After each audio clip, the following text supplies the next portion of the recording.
Quorum. This is called the meeting of the Boxwood Finance Committee meeting to order. It is December 17th, 7 p.m. We're hybrid, so we have to do a roll call vote, roll call attendance. So we'll start with Joe Stolpin. Present. Becky Neville. Present. John Grieven. Present. Maria Nayland. Present. John Connor. Present. And Tony Newton present. Okay, also note we have Mike Johns, Town Administrator, Gary Kushner, not sure what your official title is, Gary, is it Minute Taker or something like that? Hong Hua Lee, Finance Director, and Susan Back from the Boxwood News. And also online, we have Liz Folks as well on the Zoom. Okay, so first issue is the minutes of the last meeting, which was sent out. Are there any comments on the minutes? I would move to approve. I'll second. They need to be amended. I had Hong Kong's name misspelled slightly, Oh, Okay. so. okay, I'll move to approve as amended. And I'll second that. Okay, so we need to roll call vote for that. So Joe, Aye. Becky, Aye. John, Aye. Maria, Aye. John, Aye. Tony, aye. Any citizens' concerns? No citizens' concerns. Okay, we have two reserve fund transfers. Mike, do you want to speak to, or Mike or Hong Hua, do you want to speak to the accounting RFT? Sure, do you want to talk to it? So the first one is for the OPEB audit. So we had $24,000 budgeted for the annual audit, which we'll have the invoice coming for that full amount.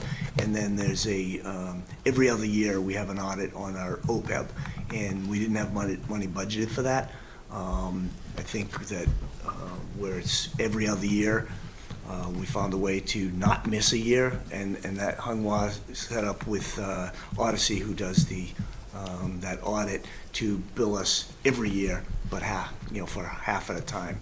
So what you have for an RFT, I think, is $3,700, which would be half of it for this year, and then the other half would be billed in the next fiscal year. So it's a biannual audit. Correct. But we're being billed once annually for half of that amount. Correct. And it was not budgeted this year, just in error, it sounds like. Correct. Yeah.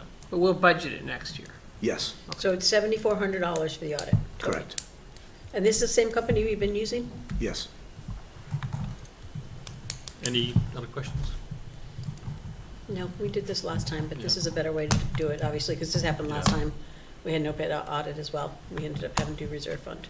Okay, I'll take a motion to approve the RFT. I'll move to Yeah, approve half it. each year. Okay? Okay, so Becky's making to approve and And I'll second it. Maria seconding, Gary. Roll call votes, Joe, Aye. Becky, Aye. John, Aye. Maria, Aye. John, Aye. Tony, aye. Okay, so the second one is for the Sustainability Committee. Did we get that or no? We don't Yes. We have sent it, yeah, we have it. You sent it? I sent it out late this afternoon, actually. This one, I mean, it's pretty straightforward. The amount they're being charged for membership of a Mass particular- Energize. What is it? Mass Energize. Mass Energize. Which is an organization out of Concord that they get a lot of information and resources from, and their membership has been $450 a year, and this year it went up to $750 a year, and that wasn't known when they put in their budget. So they're asking for $300 so they can renew that membership in January. And I noticed that Kate Davis, who's the chair, is actually online. So, Kate, do you want to just speak to that a little bit? Sure. Can you guys hear me okay? We can hear you now, yeah. Yeah, I just wanted to let you know that it is a service that we've been using for the last couple of years to enable us to have a website that posts a lot. Yeah, you're very garbled, actually, Kate. I'm not sure what, there's a problem with your audio somehow.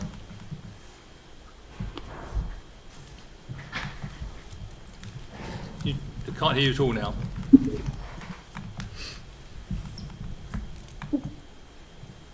Okay, how about now? Oh, that's so much great. better. Much better, yeah, yeah. Sorry about that. There was a speaker situation.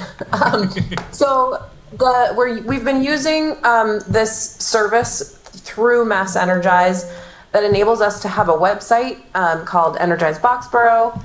It hosts a lot of really great information about how to reduce your energy usage and also reduce your waste. That's like not just for the state of Massachusetts, but can be quite specifically tailored to Boxborough. It also enables us to, like, that website allows us to post information about events that we're holding and things like that. And it gives us access to a community of practice where we can learn from other communities around Massachusetts and what they're doing. And also they host like webinars with experts. So we can get all kinds of really up-to-date, relevant information for enhancing the energy efficiency efforts that we're making here in Boxborough. So is this something we can access through the town website, Kate, or some other way? I think there is probably a link to it on the town website, on sort of like the sustainability committee page. You could get to Energize Boxborough from there. But you could also just probably Google Energize Boxborough and it would probably come up. Okay. Can I ask a question? I'm looking at the sustainability budget for this year, and you've got $950 in total, like other, which is everything but salary. So have you already spent some of that so that we don't have the 950? They have spent 200 just recently, Okay, so they have 750 then. correct. So they could just spend the They're 750. 25 cents short of that 750. You know what, for the I'll give bill. them 25 cents. I've got it at home. But I don't know if they have other things that they need to spend, because it's. Well, 6 I would months rather left. have them take this down to nothing and then come to us for a reserve fund if there's something else that's an emergency. Because indeed, the So reserve, I don't think that we have that money. I don't actually, I've got to pull up our budget, and while I'm talking to you guys, I got to find it.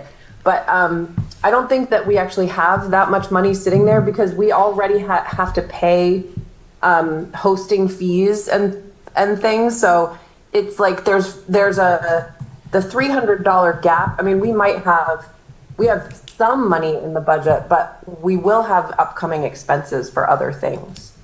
So I guess what you're saying is you'd rather have us spend down everything we have and then come back to you guys? pretty much, that's my take, because otherwise we're taxing, we have a reserve fund, we have we've got some stuff coming up this year, like money for the town clerk substitute for a while, vocational education. I don't even know what else might come up, but there were a couple of really big things that we knew might come up. So I guess I'm worried that I don't want to get us into a bind that we're not going to have money. And I've always felt like we should wait until somebody spends down all of their money anyway before they come back to us for a reserve fund. But that might just be me. What do others think? So if you look back at their budget, because I brought their budget up as well, it looks like they spent all of their money in '22, they spent all of their money in '23, and FY '24, they spent $462, but that's all we had budgeted. So, and, No, in FY '24, we budgeted 950. oh, okay, and they spent 462. No, that was only as of the end of the year. I'm looking at it too, but it says end of year 12/31. So that was for this first 6 months, they spent $462. I mean, in the past, that's how we've done it. We've Yeah. had them spend down whatever line item it is, whether it's salaries or it's other. You spend it down to zero, and then if you need more money, then we do the reserve fund transfers, Yeah. because the money's there. And within the other category, you can move money around. Yeah. So how much is left in the budget? So according to you guys, there's This, $750 left. Well, 749. Just about. $749 and 75 cents. right. She's gonna be coming back to us tomorrow, isn't she? Yeah. Next meeting probably, yeah. So, I don't know, but I understand what you're saying. Yeah. And I agree with you, But but for $300. I think we're right yeah. there right now. Yeah, So for yeah. sake of operational efficiency, when's the bill due? When is for this new? So the bill was actually due in November, and so we're overdue. We've been given a grace period until January to pay it Okay. because we were debating about whether or not this is how we wanted to use our budget. And then ultimately decided at our last meeting that it was a really important thing for us to stay involved in. So is this like an unexpected, like they just raised it and they didn't tell anybody? Yep. Well, they deserve to have to wait then. Okay, so Well, I'm that, on, that was, I'm that was on, kind of how we felt as well. We felt like it was okay for us to debate about it since it sort of came out of nowhere. so I'm on the Energize Boxborough website, which there is a link from their page, Yeah. sustainability page. But then you said you have hosting fees as well, separate from this? So I think that I'm trying to pull up our budget now, but I think that what has happened is they've raised the hosting fees by $300. And Okay, so that's that- included in that, Kate? yeah, that's included in that. There's Oh, okay, I also- thought, okay, the way, I misunderstood. I thought you said an above and beyond the 750, there was No, no, no, additional that's- hosting fees. included in the 750. There Okay. is also a $13 domain fee that we have to pay out of our budget as well. Okay, okay. Is that annually or every month? Annually, that's annually. Okay, So I think I'm with Becky in terms of the principle, but I'm with John in terms of, if it was a relatively small amount, then I think we should give on this, because, you know, if it's less than, say, $500 or less than $1,000, I think we should, Yeah. because we're I back mean, next meeting, as you said, yeah. Just as long as we're sure that people are using the website, Yeah. because that's what we're paying for here. Right. Can you track that, Kate, how often people log Yes, in? we are tracking it, and it is one of the reasons that basically what we've decided as a committee is that we're gonna be setting a bunch of criteria for how much we're actually using the resources provided to us this year and doing a really thorough evaluation of how much we're using this website this year. And then next year, we will decide if we're going to continue to use it or if we're going to shift to a different source. But because the fee went up before we'd had a chance to do that thorough evaluation, we felt like it was worth it for us to keep it going this year so that we can collect that data and make a really informed decision next year. Yeah. I'm fine Okay. with it. yeah, so I Okay. agree with you too, Becky, in principle, but I do think that in this case, we're like right there. So we'll take a motion to approve the RFT. So I move to approve the RFT for $300 for the Sustainability Committee. Your second? I second Joe, Aye. Becky, Nay. John, Aye. Maria, Aye. John, Aye. Tony, aye.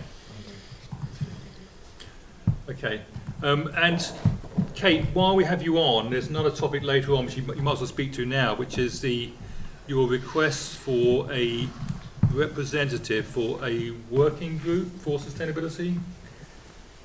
Yeah. Could you So speak to that? I appreciate you guys giving me the chance to talk about it briefly now. So we've made an effort in the Sustainability Committee to try and help Boxborough reduce our waste. We have, in the last couple of years, at the transfer station in particular, the amount of waste that's been being processed there is actually increasing rather than decreasing by a not insubstantial amount. I think it was like it's been going up about 22% in the last couple of years. And so that's not only a cost in terms of greenhouse gas emissions and processing fees and all kinds of things, but so it is actually, there's a cost to the town that's going up because the cost of transfer station stickers stays the same, but all the other costs for the transfer station go up every year. So we would really like to make a concerted effort to bring that in and start to reduce our waste overall. There are a bunch of ways for us to go about doing that are sort of proven methods of waste reduction that we can work with, the state of Massachusetts to help us to identify some of those things. But in order to do that, we need to apply for a technical assistance grant, and work with a dedicated expert on that topic. And in order for us to do that, we really need to form a working group of people on the select board, on the finance committee, and on the sustainability committee who are kind of dedicated to spending a little bit of time and energy thinking through what are going to be the best ways for Boxborough to tackle this waste reduction problem. And so we're just looking for somebody who would be willing to spend maybe an hour on average a month, sitting with this working group, maybe going through some data and working with an expert on this topic. Yeah, so the ask is someone to be, from FinCom, to be part of that group. I think it is important because it's obviously a big cost for the town, waste, transportation and stuff. And is there any volunteers? Anybody interested? I'm like tapped out, like, the fire station building committee is huge. It's a big commitment.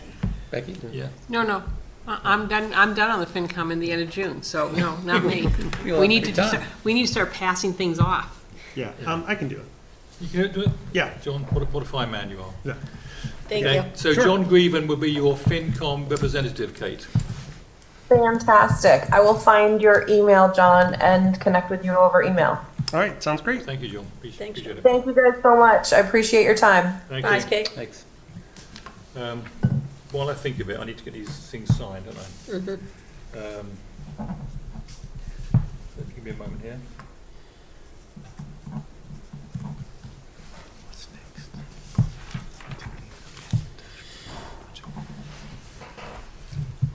Do we all sign this?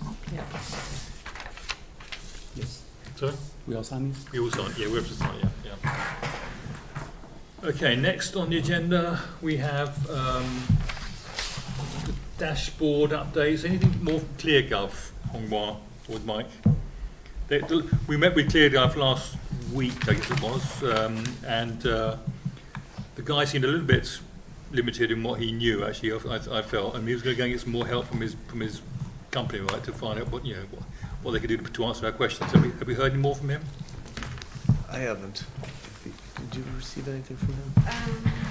Will you get back us about that ClearGov, how we filter it in ClearGov? That's all I get back from him from that. Well, what we need is quarterly information by department. That was our ask, and he was going to see if they could do that. Yes, so he got back to me and he was able to show me how to do that. And he sent me the video and I was able to follow what he gave Okay, it to me. so perhaps you can send it to me so I can Yeah, okay. see that. So they can provide the information we're looking for the way we want it. Yeah, I need to upload the Vadar report up to ClearGov and then go from there, how they show us. Okay, so the next dashboard would be January the 1st. So that would be our first test run then with the new system. Yeah, So you and I should probably sit together early in the new year and make sure that's all yeah, functioning okay. yes, yes, So let's do that. yep, Okay. okay, sounds good.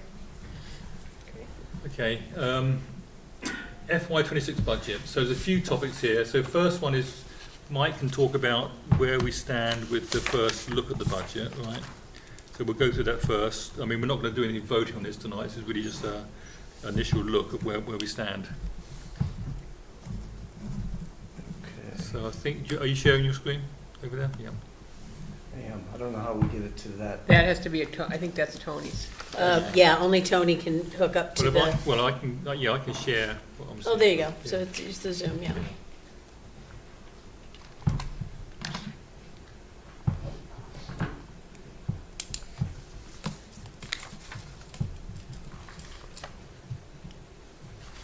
Okay, so this is the same preliminary budget presentation I gave to the select board last night.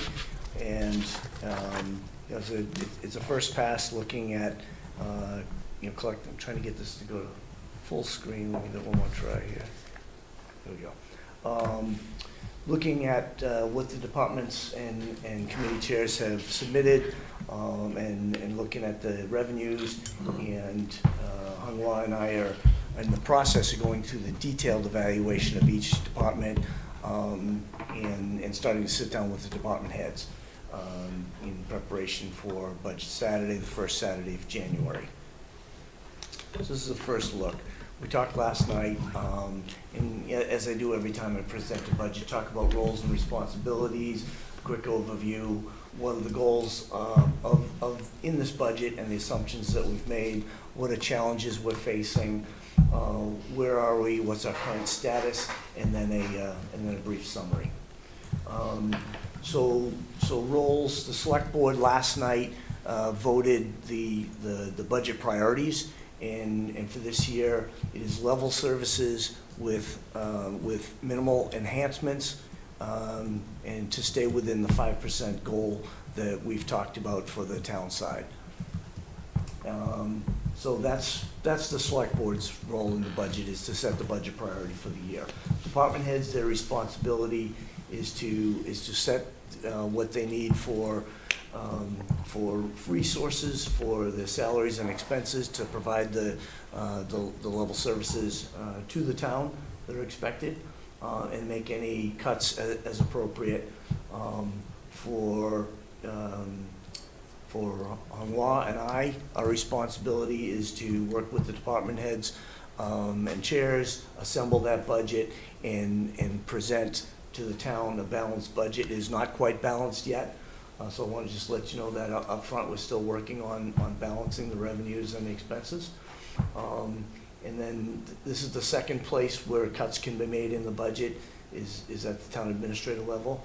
And then the finance committee, of course, does a number of things, starting with the evaluation of each of the department and committee budgets, and then most importantly, making a recommendation to town meeting as we get to May.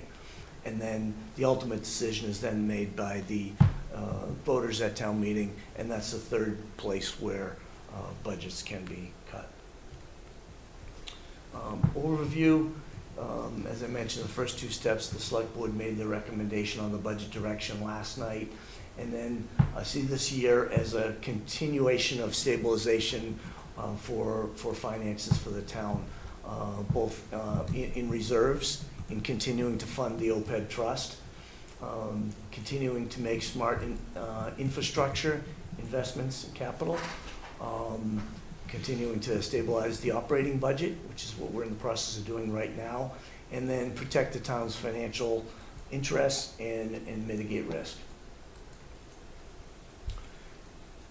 So the goal is obviously to develop a budget within the guidance that was set last night by the select board, to continue delivering high-quality public services that the community has come to expect, to continue to attract and retain high-quality staff, which continues to be a challenge, not just for Boxborough, but for municipalities around the Commonwealth, and I'm sure around the nation.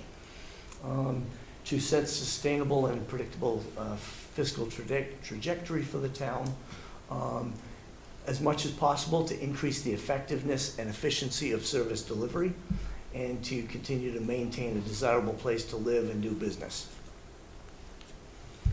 Assumptions we've made in this budget are that the town will continue to fund OPEB at the recommended $300,000 per year, to fund reserves at 0.6% of the operating budget, which is within the financial policies, to meet the goal of a school assessment being no more than 6% and a town budget no more than 5% increase over last year. The school committee chair last night assured the select board that they were on track to stay within their 6%. We're working to get within the 5%. A couple of weeks ago, I had indicated to you that we were on track for that, but we're actually still working. We're above that now, but our goal is to get within the 5% goal. Other assumptions are that the health care increase is going to be 10%, and that the property and liability insurance increase is going to be about 5%. Those are estimates that we've received both from Maya. I would have thought with all the people that migrated to Maya last year, all the municipalities and school districts, that it's such a bigger pool now that it wouldn't be up so much. It's kind of crazy. Yeah, I've been working with Maya communities for over a dozen years, and my experience has been is that they're usually conservative on the estimates they give you for budgeting purposes. Okay. It would take something unusual, so within the third week of January, we'll find out what our numbers are. We got those estimates a month ago, so within a 2-month period for that to change substantially and go over that would be surprising. I think we're going to come in better than that. Okay. And that's our hope, and that's been in my experience in working with Maya. This is the first year for Boxborough being within the Maya Health Trust. Challenges for this year, some of them are continuing challenges, some of them are new ones. So this, as we know, is a big year for capital needs. It already was, it's a bubble in the, the trajectory for capital in the long-range plan, as well as, we're working towards building a fire station. A second challenge is that all our unions are currently in negotiation, and we'll be working on that through the spring, and we won't know exactly where we are on that. But that's a challenge, having all of them in negotiation at the same time. Another challenge is that this is the last year that we'll be able to commit ARPA funds. Now, the end of this month is the last time we can commit funds, but we'll have another 2 years after that to spend. So we're just about there on committing all of the funds, and within the 2 years, we'll have had it all spent. But that is a challenge, especially for infrastructure needs. So a couple that came up in the past were the fuel tanks, and the chlorination project up at Haggard Well. And those are ones that we're on track for putting ARPA funds into those capital needs. The challenge is if a year or two from now something big comes up, we're not going to have that to lean on. And of course, before 4 years ago, we didn't have that either. And it's just that we've gotten kind of used to that crutch. We're just moving away from that. There is a ripple effect coming from the Nashoba Valley Hospital closing up in Ayer, which mostly impacts the emergency medical services or ambulance runs. So where we were just about equidistant from Emerson Hospital and the hospital in Ayer, with Nashoba Valley closing, now most of our runs are primarily going to Emerson. But when that's overfilled, which happens often, or the lines are too long, we are sometimes diverted to Leominster, to Worcester, and other regional hospitals. So that means longer run times, sometimes overtime for the fire crews that are going there. That is a challenge that we're working on legislatively to try to get some money diverted here to cover that. Can we get reimbursed for that though, for the cost of those trips? What's that? Well, don't we get paid back by medical insurance and stuff for those trips? There is some payback, but I don't believe it's covering everything. Okay. And it's also, there's a lag in time on when we get that. And half of it we're putting into that account to buy a new ambulance. Sure. So that ambulance is paid for every Yeah, 3 to 4 but if we years. get more money back for longer journeys, that But would- I don't know if it works that way. I don't Okay. know if it's longer journeys, like, whether you go to Emerson versus UMass Worcester, It's not- if you get paid more, or if they have to wait in line. So if our guys have to wait at Emerson for an hour Yeah. with the patient, I Right. don't know that, There's that kind of a fixed rate. Yeah, it's a fixed I rate. think there may be Yeah. something on Yeah. the distance, but it doesn't cover overtime. Right. So, if it covers 2 hours as opposed to 1, that's one Right. thing, but it's not gonna cover that time and a half if Yeah. you're bringing in on overtime to fill while you've got an ambulance crew away. So there are some costs there. Yeah. And we're working on that with our state legislative delegation, on that. is there, so I watched the meeting that Eldridge was at, and, somehow, I have no idea how we managed to lose out on this $250,000 grant. Because, that was supposed to go to the towns that use that hospital, of which we are one. Is there any chance that we can go back after that? We are still going after that, but I would say there's probably no chance. There were only 6 towns. Shame on them for letting that slip through for us. It is a shame. Yeah. And there was Should've a done better. line drawn, and the interesting thing is that you would think the line would be drawn as, okay, the closest 6 communities are the ones that got it, but there are actually 2 that are further than us from Nashoba Valley. Yeah.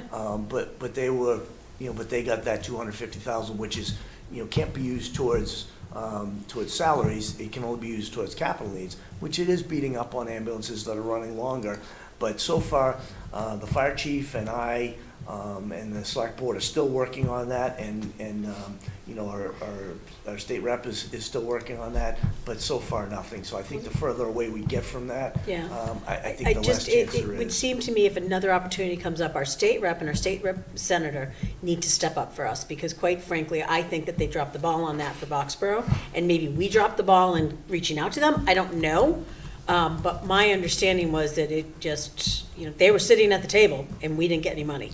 Right. So And- that's shameful, frankly. Yeah. Now, we actually sent a letter. We took that up at a select board meeting. I followed up with a letter to the governor, copied our state reps, the legislature, and you know, at the same time that Littleton, Ayer, and the rest of the towns, Pepperell, et cetera, we all, you know, teamed up and went in, but only 6 towns were identified. But that like got that capital Harvard, money. Littleton, they all got money. Right, and we didn't, so I don't, you know, there is no explanation to this point on why that was. But I was at the Chamber of Commerce up at, in the Neshoba Valley Chamber of Commerce last week.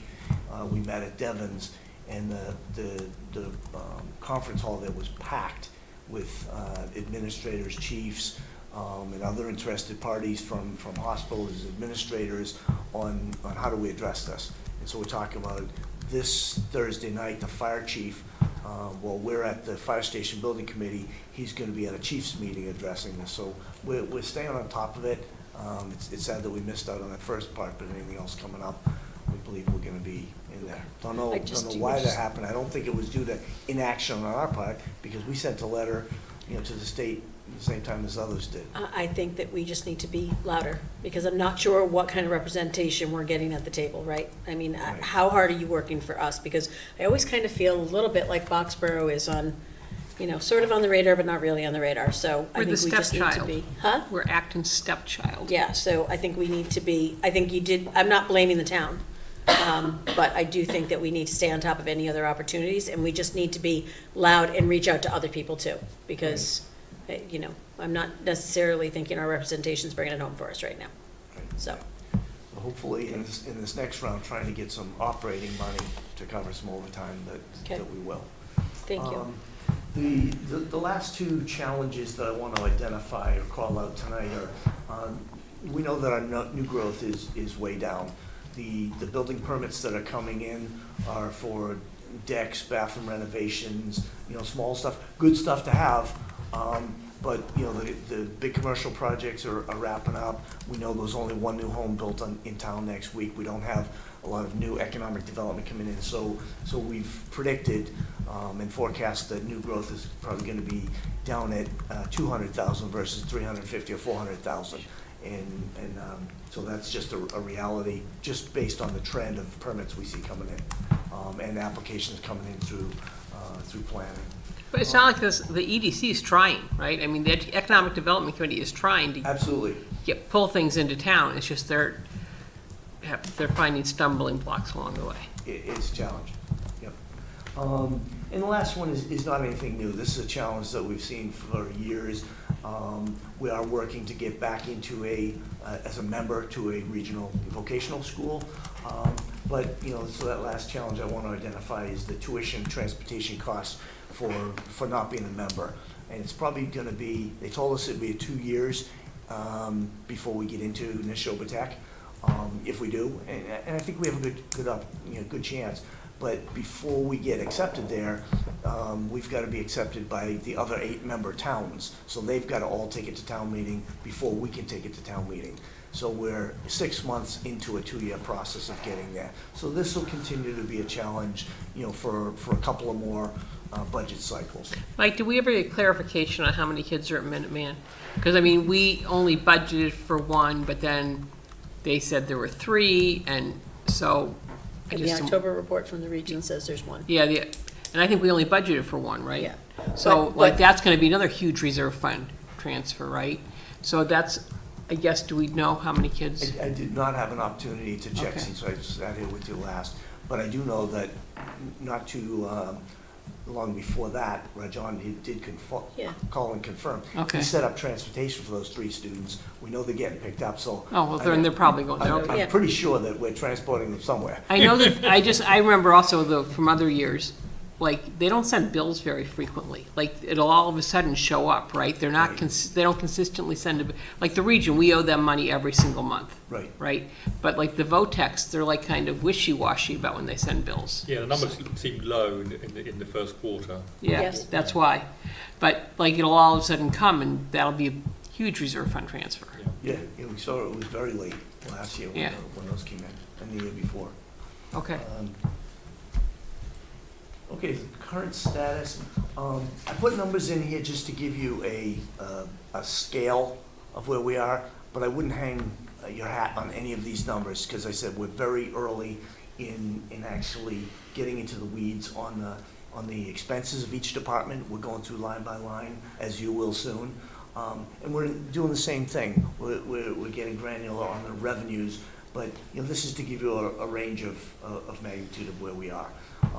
Capital, I think initially we were over $5 million on capital, but so you can see the last bullet is we don't have design funds or the land purchase in these numbers yet, because we don't know exactly which site is going to be chosen between the two, or what the design funds are going to be. I think in my head I can probably come up with a number, but it's not something I would share because I think that would be irresponsible. I was asked last night and I declined to give a number, because really we need the architects and the engineers to come up with something that we can count on.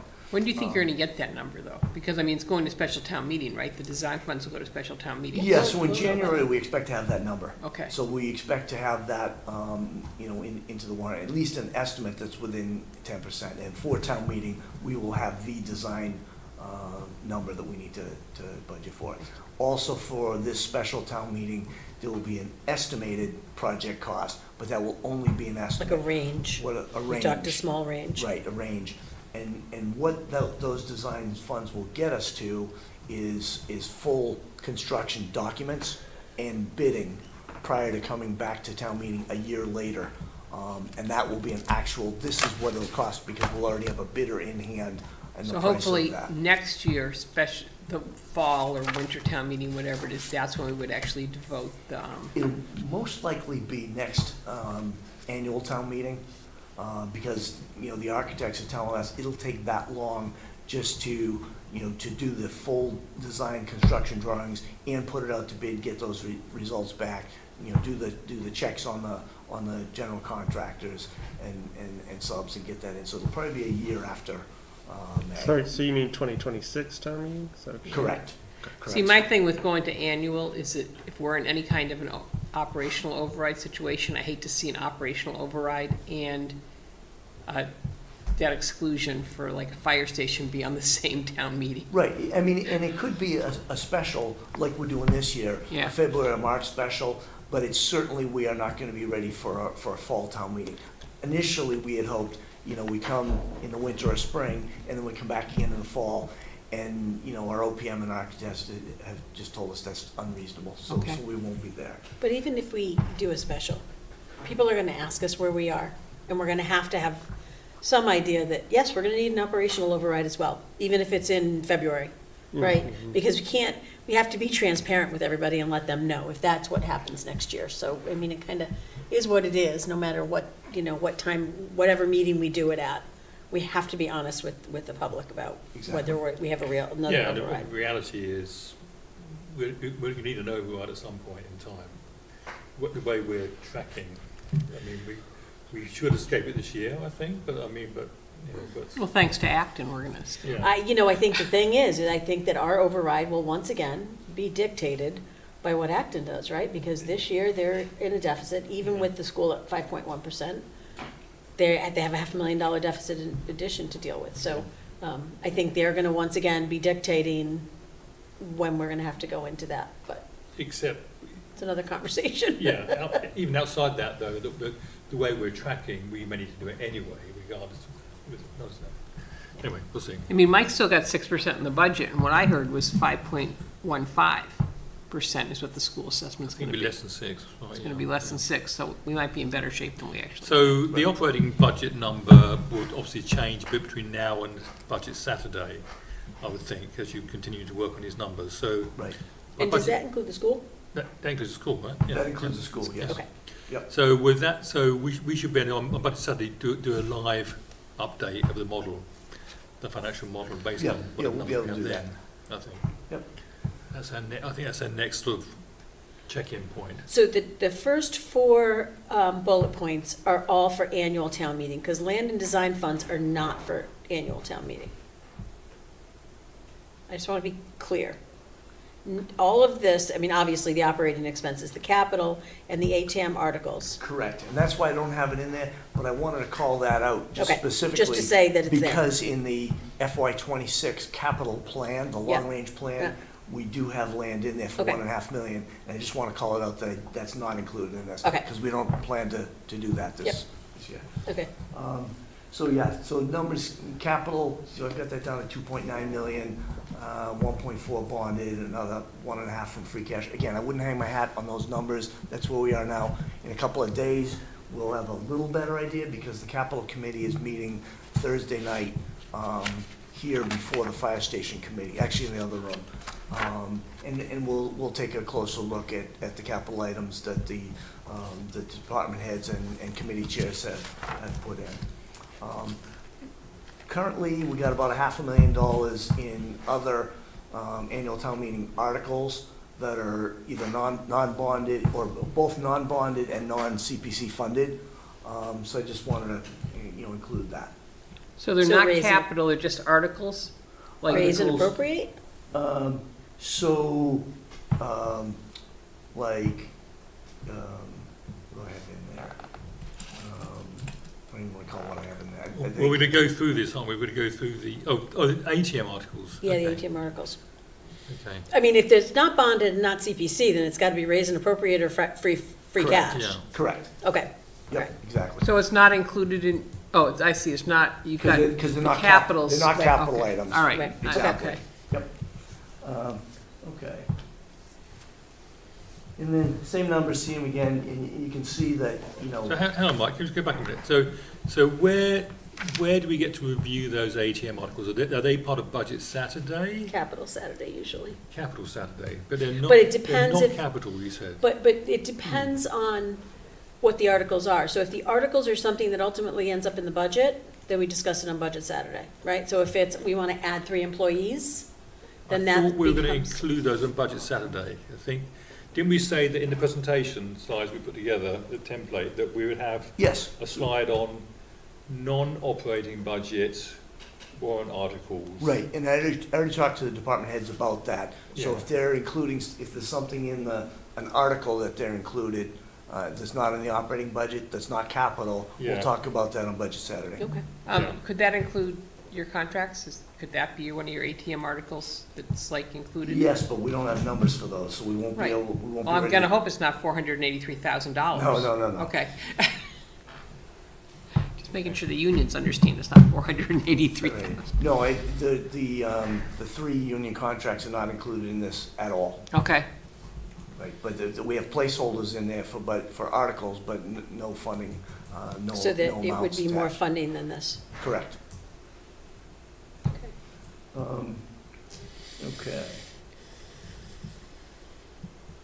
Same numbers, just showing that, the breakout of where it is.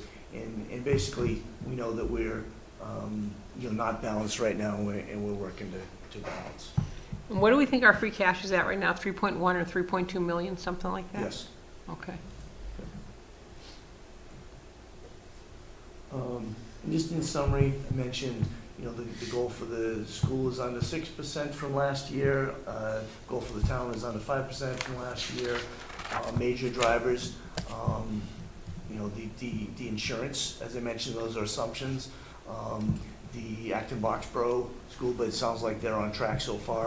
And the collective bargaining agreements, those are major drivers here. And then we're working to balance through a combination of cuts, identifying revenues, and use of free cash. And then I know you can't see the numbers from where you sit, so I'll just read off what these represent. So this is cost center breakdown, and from the top of the list there, administration and finance is combined at 4%, and this is all budgets. Land use is 1%, public safety, which would be dispatch, police and fire, and EMS is at 12%, school at 59%, DPW at 3%, culture, health and human services, which includes the library, at 3%, and town overhead is 18%. So that includes things like all of our insurances, all of our legal, all of our IT services, things of that nature. So most of that's is not like anything you can change, really. I mean, like, you don't have a lot of flexibility in where you can make cuts. In the 18%, you mean? In any of it. I mean, like, yes, if you look, 18% is probably the only place, but like, you can't change insurance, so we have to pay Correct. Maya, right? Correct. So I guess I would like to know, what actual choices do you have for making budget cuts? It would be things like it will be staff, right? Or how many pens you buy this year or something. It's, Right. but they're like, the assessments are non-negotiable. Your contract, your salaries and your CBUs are non-negotiable once you settle them and stuff, right? And your insurance, there's a lot of stuff that we don't have a whole lot of control over. Right. That's what I'm trying to get at. Right, and the way that you structure budgets here, the way you've historically done them, there's not a lot, I mean, we're gonna work as hard as we can on the operating budget, but there's not a lot of room there. Yeah. Where the room is, and where we cut $400,000 out of budget last year was out of the articles. And one of them that I wanted to mention, because I did mention how one of the assumptions was that we would fund OPEB at the recommended $300,000 a year. So last year, as you remember, we started the budget cycle with that same assumption. But we were in a tough year and we cut $100,000 out of that, so we funded at $200,000 with the understanding that if we were able in the following year at special town meeting, we would revisit that and look at doing the $100,000 for the special town meeting. So that's one of the articles for a special town meeting, is to put that $100,000 back in. And I meant to mention that earlier, but that's for special, not annual. Are we gonna discuss those articles after this? Yes. Okay. Yeah, we're going to review them, we're not going to vote on them this time, That's we'll fine. vote on them in the next meeting. Can I just ask, for that dark blue 18, what is that again? Can you just tell me? It's insurance, right? Is that? Yep, so all your insurance, all your IT, both your managed IT services, as well as hardware, Okay. telephone, computers, also your reserve fund is in there. Does any of that apply to any of the education, or is that completely separate? No, no, Okay. that's their own. They So have that their own. 18% is for the top half of the plot, of the pie only, correct? Correct. That's Okay. the overhead for the town side. Do salaries come in under the overhead or under administration? The salaries are within each of the departments. Okay. So that's a good question, though, because salaries often can be considered an overhead, but in this, all of the salaries are included in each different cost center. Okay, thanks. Are these slides on the website somewhere, or do we publish these? I don't think they're up there yet. They are in the select board packet from Okay, last so night. they're public? Yeah, they're public, and then Yeah. last year we put these slides up on the select board page as well. Yeah. Can you send them to me as well, Mike, directly as well? Yeah, absolutely. So Do you I'll- have more slides, or is that the last one? That's the last slide. Yeah, I yeah. have a Okay. couple of questions, you meant. Yeah, go ahead, yeah. So I have a couple of questions, because I watched your presentation last night. So the enhancements, level service with enhancements, was, you were talking about adding a person at DPW. And I'm not debating whether we need a person or we don't.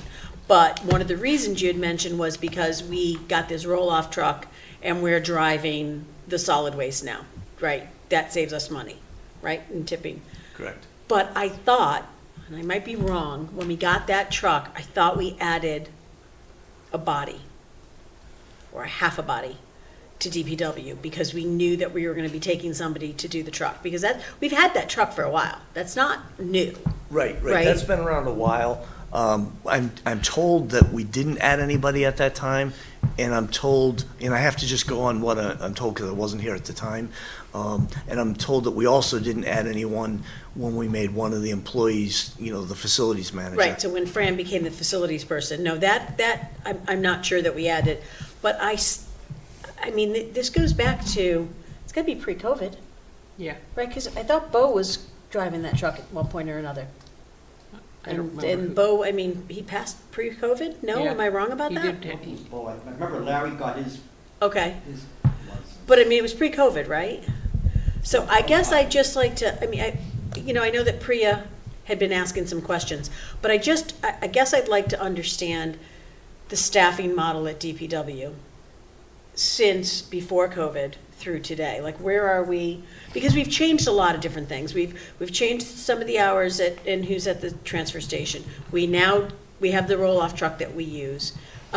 We do have Fran doing, all of which was always part of the model. From the point in time, I mean, from years ago, 10, 15 years ago, was the DPW head was supposed to be the facilities manager. That didn't work out. We have Fran doing it. But I'd like to really understand what that staffing model looks like. I know we hired a mechanic at one point. It was a couple of days a week, and then he went up to halftime. So I think for Budget Saturday, if that's going to be brought in as an article, and it would need to be an article if we're going to add to staff, personally, I'd like to see where we are from our staffing model from 2020 through today. Sure. And I did talk to Ed, our DPW director, this morning about Priya's question, which was, and actually, no, it was Tony's question about, he would like to see what that offset is in the savings from the truck. Didn't talk about a staffing model, but I'll talk with Ed about that, and we'll be able to, have him be prepared to discuss that. Okay, and then the other thing you talked about last night was the field fees. And this has been a sticking point for every single select board going back for 15 years because the youth groups come in and they plead their case, and then the select board's, we'll just waive the fees. It is costing the town money to keep those fields up, and I think it's important. I agree. Yeah, I know you said that last night. I just think from a FinCom's perspective, I've been sort of banging this drum when I was on the select board as well. A lot of these youth clubs have money in the bank. Yeah. And a substantial amount of money in the bank. They could come up with, soccer came up with $1 million to do the lower fields. When we did the lower fields, they're like, we'll donate $1 million. I mean, hello, you can pay for a rental. I've been talking about this for 2 years, that I think we look very hard at expenses, but we don't look at all, or very, very hard at revenues. I know at the last meeting, we discussed looking at revenues, but I don't think folks have been somewhat unwilling to discuss transfer station fees. That should be at least keeping the place afloat, and it doesn't. Field fees, I would agree, those are things we have to look at. And when Kate asked about a representative from FinCom, and I'm glad, John, that you raised your hand for that. She mentioned some of the things that she's interested in. I would also be interested in your input on the fees for the transfer station. And if the answer is no, we don't want to raise it, that's fine. But I think we have to have a discussion about that and just admit that we're okay with running that operation $100,000 in the red, not including the labor cost. If we're okay with that, then that's fine. But we should discuss it. And same thing with the fields. Yep. If we're dumping money into it and other folks are using it that are paying and collecting fees, and we're not at least getting some of that, at least to cover the town's costs, I don't think that's fair to the taxpayers here. Yeah, no, I agree with you completely, and so you brought that up last night, and I want to once again say, DPW takes care of those fields, and we need to start being realistic and charging for the use of those fields, and I get that they're youth groups, but if you figure 80-20 is what we're at about percentage-wise at the schools, we're probably about the same in all the youth sports.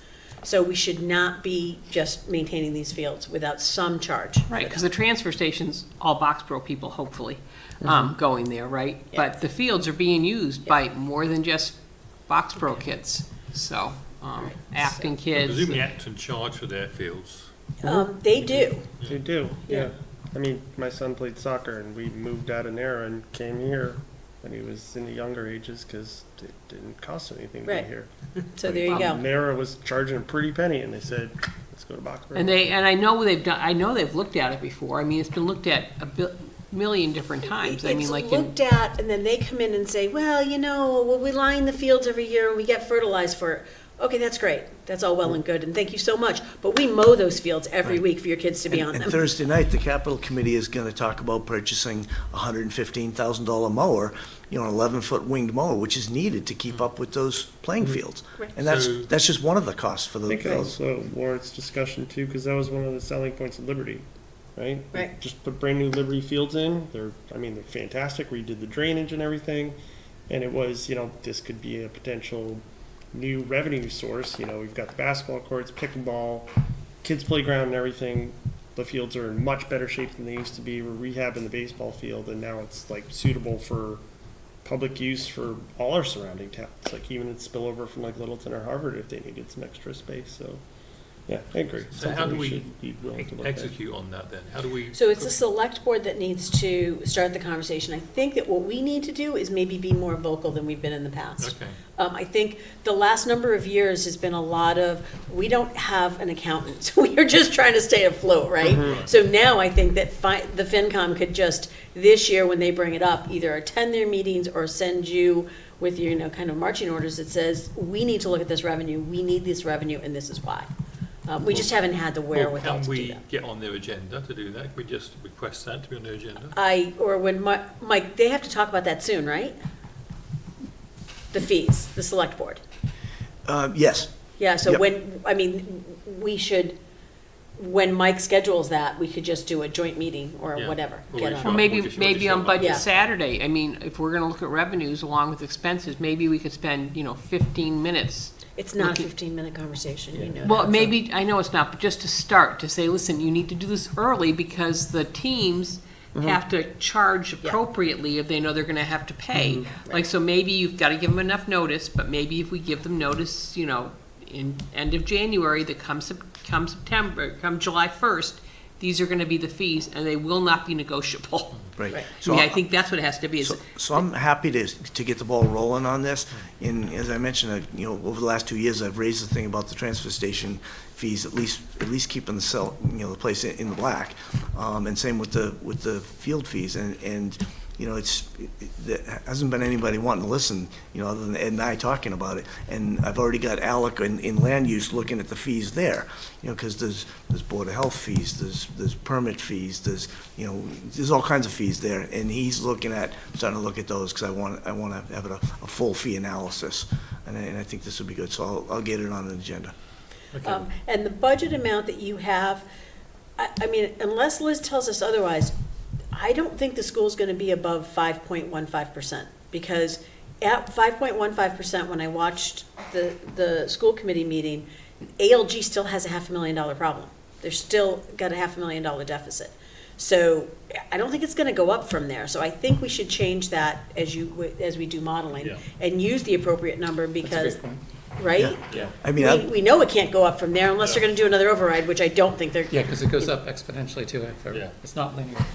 Right, Yeah. so I think that's the number we should use for our, The model. don't you think, for modeling? Yeah. Because unless Well, Liz, again, we'll know more, I think, by Judge's Saturday, right? I think that's probably the next inflection point in terms of the check-in point, I think, for numbers. I'd yeah, say. there's Liz. Yeah. Hold on, I'm gonna unmute her. Hi, Miss anything? hi. We can hear you. she's back on mute. Oh, we can't, she's back muted again. Okay, hold on. Are you unmuting her or am I unmuting her? I don't Because I think care. we're accidentally muting her. I had, Like you turn her on and she changes. Yeah, exactly. So I'm doing it. Okay, you do it. All No, right. actually, is she? Liz, can you hear us? She muted. I don't think it's you. Yeah, can you hear me okay? Okay, now I can hear you. Can you? Yeah. Okay. Did you hear the question? I also think that, yes, and about like if it would go above the 5 point. Don't anticipate that, and I certainly don't expect it to be 6. Okay, so it's fair to. Reason that we're up against, That's good news. So it's fair to say that if we, for modeling, used 5.15%, which is your 3% increase in your operating budget, that's a pretty safe number to use. Yeah, I do think she's frozen. Yeah, keep frozen. Oh, Oh, Oh, maybe without the video, it's Bless you. easy. there you go. It's a little better without the video. Yeah, if you gotta So I kill heard the what I camera, needed. I'm it's gonna tough. I'm gonna change that to 5.15. Same number to use. did you just find your $83,000, did you? Okay. Just did. How much was it? Your Oh, I 83,000? don't know, but I think we just balanced. Okay, so, And so. actually, and just beyond that, so be careful when we calculate the 5.1%. I don't know how the math is going to work. It's not going to be simple math from last year's budget. There's a twist of complexity involved with that. It came up in that meeting, by the way. If you went to the school committee meeting, I can go back and review how to get the exact number, but it's not simple math. There's a few budget items or chunks of money that are not included in this. So Okay, of course, because I it's thought that, fuzzy I thought math. they said the Boxborough assessment would be 5.15.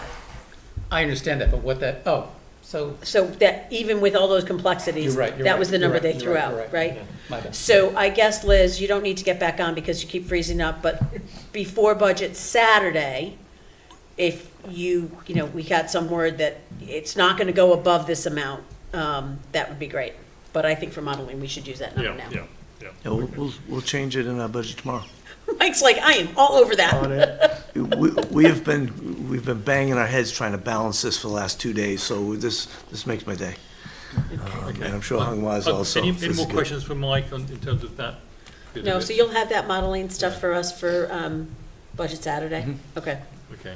So the next topic on FY '26 budget is the COLA increase.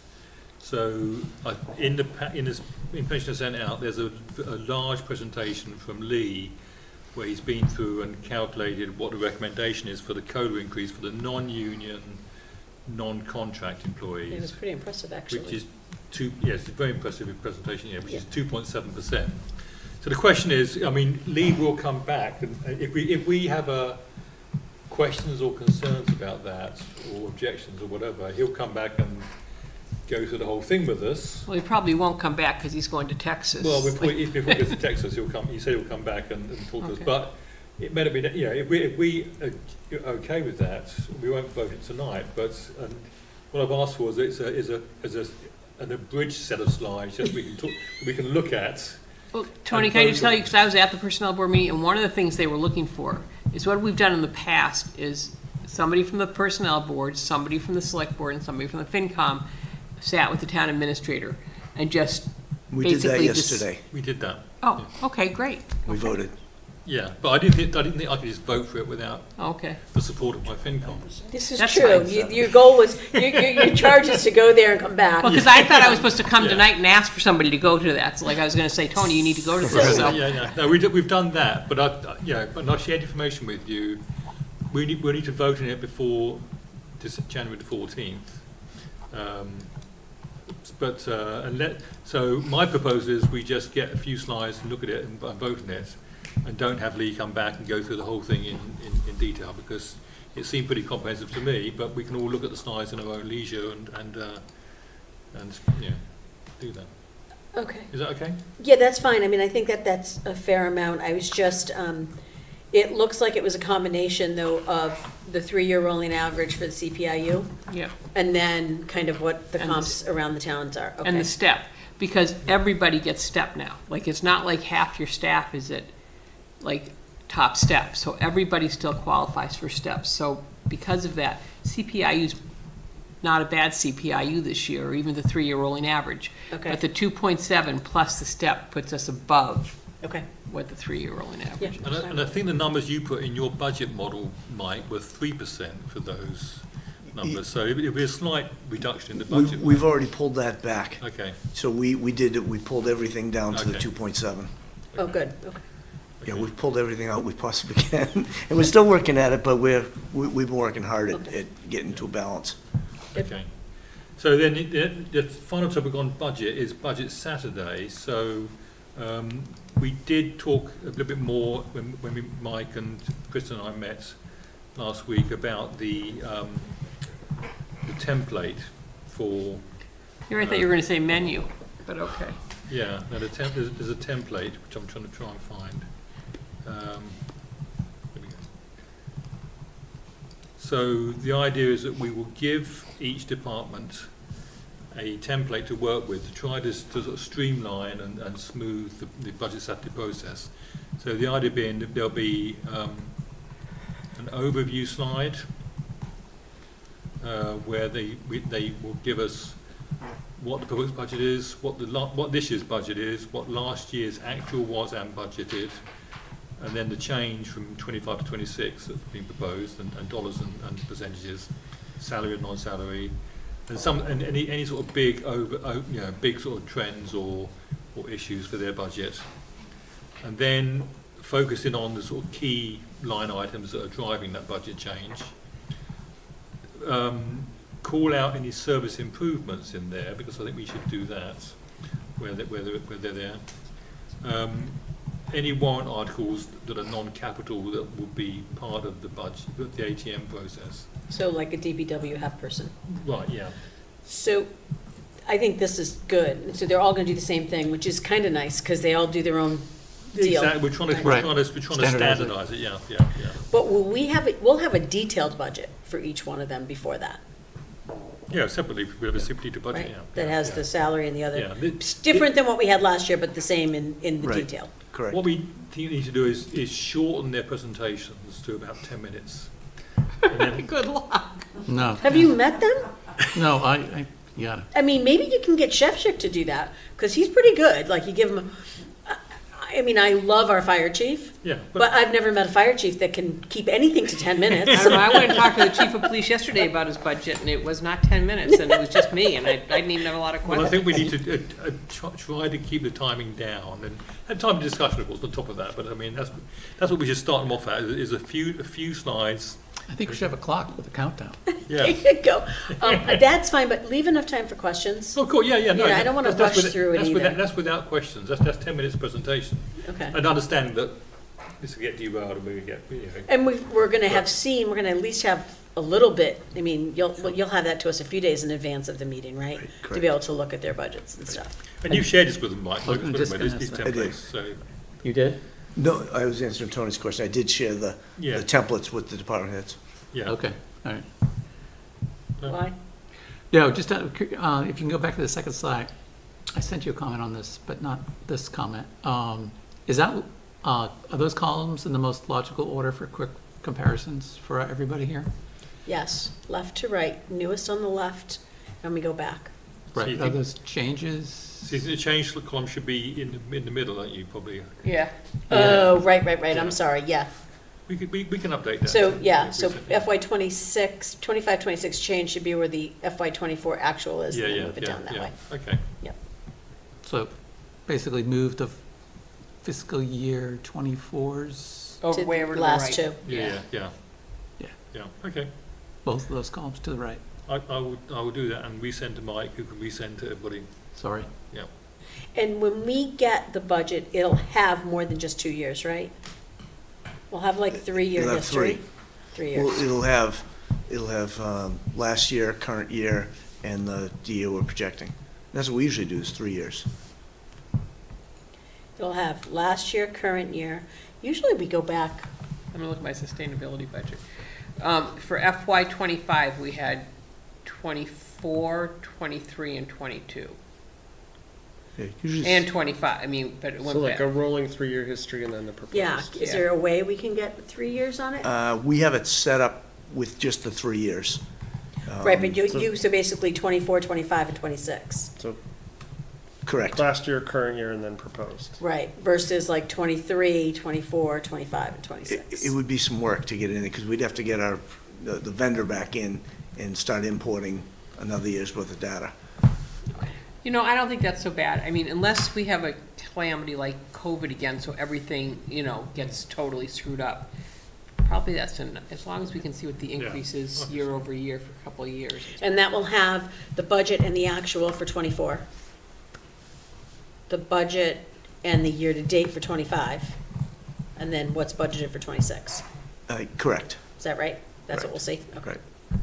And I think if we find that only having last year, current, and future doesn't work, we can give you the heads up for next year.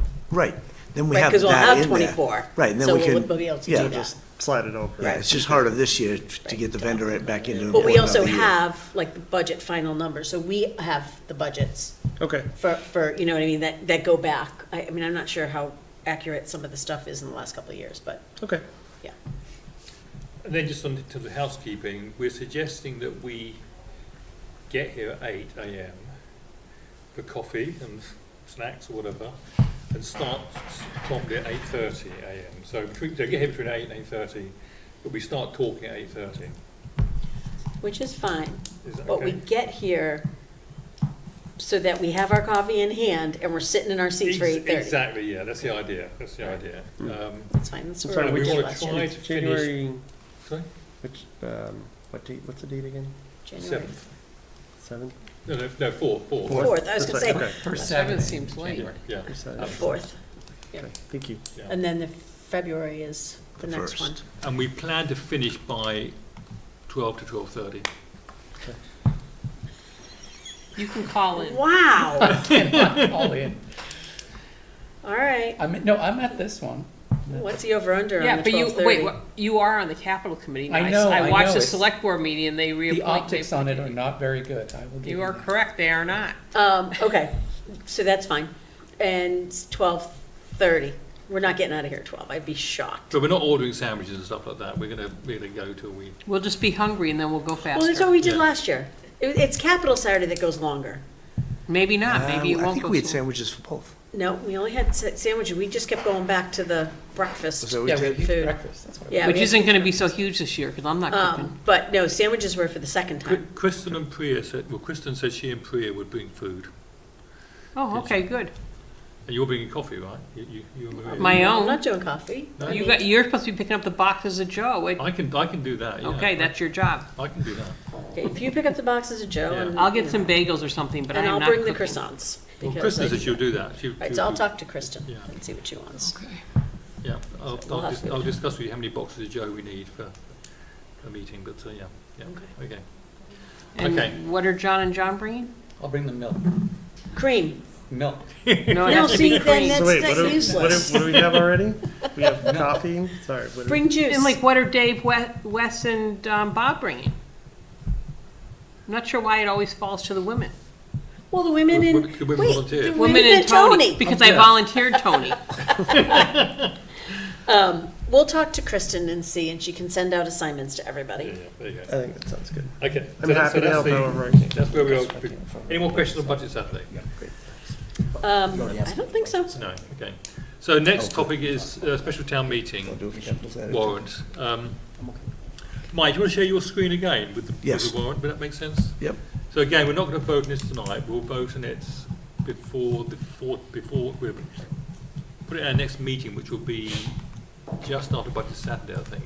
And if we're following along, we want to follow along with this, oh, wait.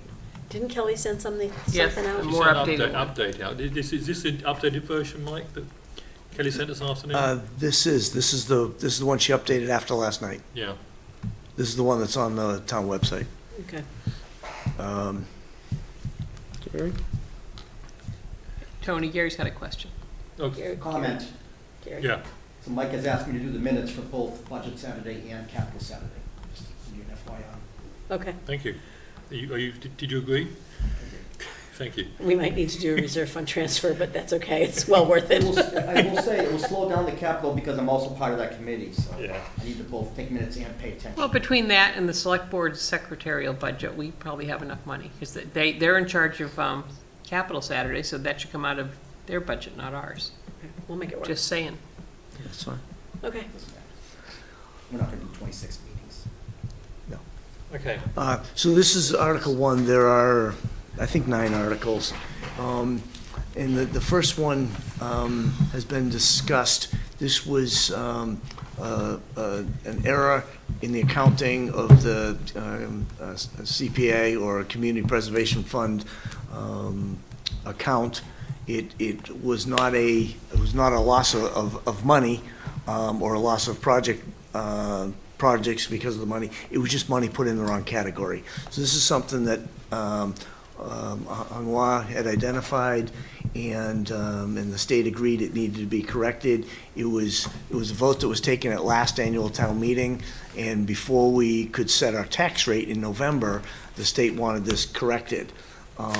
So rather than going to a special town meeting in November, they agreed that if the select board and the CPC each voted by majority to send a letter to the state saying that we would bring this article to town meeting and make this accounting change, that they would let us set the tax rate. We have, and that's why this is first article on here. So no money on this one.